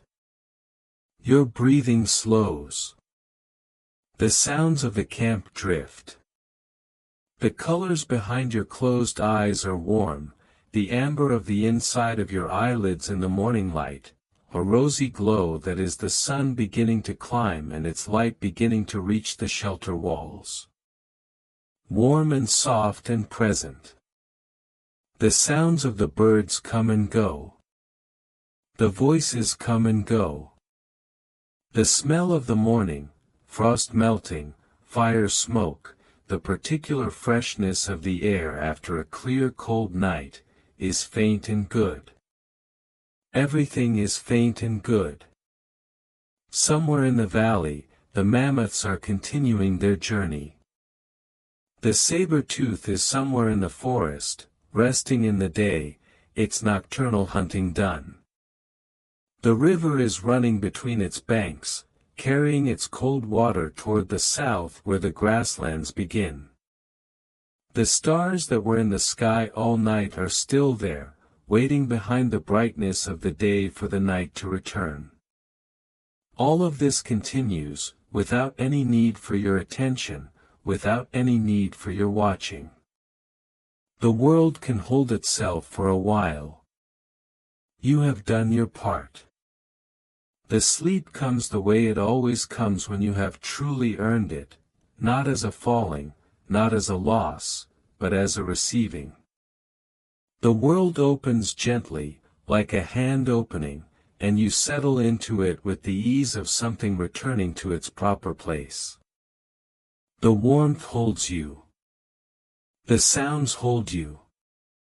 The morning continues around the edges of your awareness, familiar and safe, the day beginning in the valley and the hills and the forest and the sky above all of it, while in the shelter at the west end of the ark, the last waking mind of the night watch finds its rest. You sleep. You sleep deeply, fully, completely, the sleep of someone who has given the night what the night required and received from it everything the night has to offer. The fire burns. The tribe moves through the morning. The sun climbs. The frost melts from the grass. The birds sing. The world continues, as it always has, as it always will, patient and enormous and entirely at peace with its own ongoing existence. And you are part of it, resting in the middle of it, held by it, at rest. If you are drifting now, let yourself go. Subscribe so the next story is waiting when you return. Sleep well. Thank you so much for watching. If you'd like to see more videos like this, please consider leaving a like and subscribing to the channel. It really helps us continue making more content. Anyways, see you in the next one. And now, let the fire keep itself. Let the morning do what mornings do. Let the birds sing their dawn into the air and let the frost melt from the grass and let the valley fill with the ordinary sounds of a world that has survived another night without difficulty and is ready to begin another day. You are lying down. You are warm. The skin around you holds the warmth of the people you love, the people who are safe because someone kept the watch, the people who are beginning their morning now and the sounds you can hear, soft and distant, familiar and good. Let the sounds come and go. You do not need to listen to them. You do not need to attend to anything right now. The fire is tended. The watch is over. The night has been held and kept and passed through, all the way to the morning, and now the morning is here and it belongs to the others, and you are free. Free to let go. Free to release the attention that has been your companion all night, the quiet, patient watching that kept the camp. You have been so careful for so long. Now let it go. Let the edges of awareness soften. Let the morning sounds drift. Let the warmth of the skin covering become the whole of your world for a while, just the warmth, just the dark behind your eyelids, just the slow and deeper breath. The fire. The tribe. The river. The mammoths in the east. The stars behind the day. The frost becoming dew. All of it continues. All of it is fine. None of it needs you right now. Breathe in. Breathe out. Slower now. The sounds come and go. The light behind your eyelids is warm and soft. Your body is heavy in the best possible way, the heaviness of earned rest, the heaviness of a night well kept settling into the skin and the bone and the muscle and the breath. Let it all go. Let the morning have the morning. Let the day begin without you for a while. Let yourself rest here, warm, held, listened over, the way you listened over the tribe through the long night. Someone is keeping watch for you now. You are safe. You can sleep. Breathe. Softer. Slower. The world is very old and very patient, and it has been holding sleeping people in the same ancient dark for longer than there are words to count. You are one more. You are held. Sleep now. Deep and real and restoring sleep. The fire is warm. The morning is bright. The world is safe. You have done everything that was yours to do. Sleep. If you liked this video, let me know where in the world you're watching from and what time it is. I'm always curious about that. And if you have a suggested topic, feel free to leave it in the comments.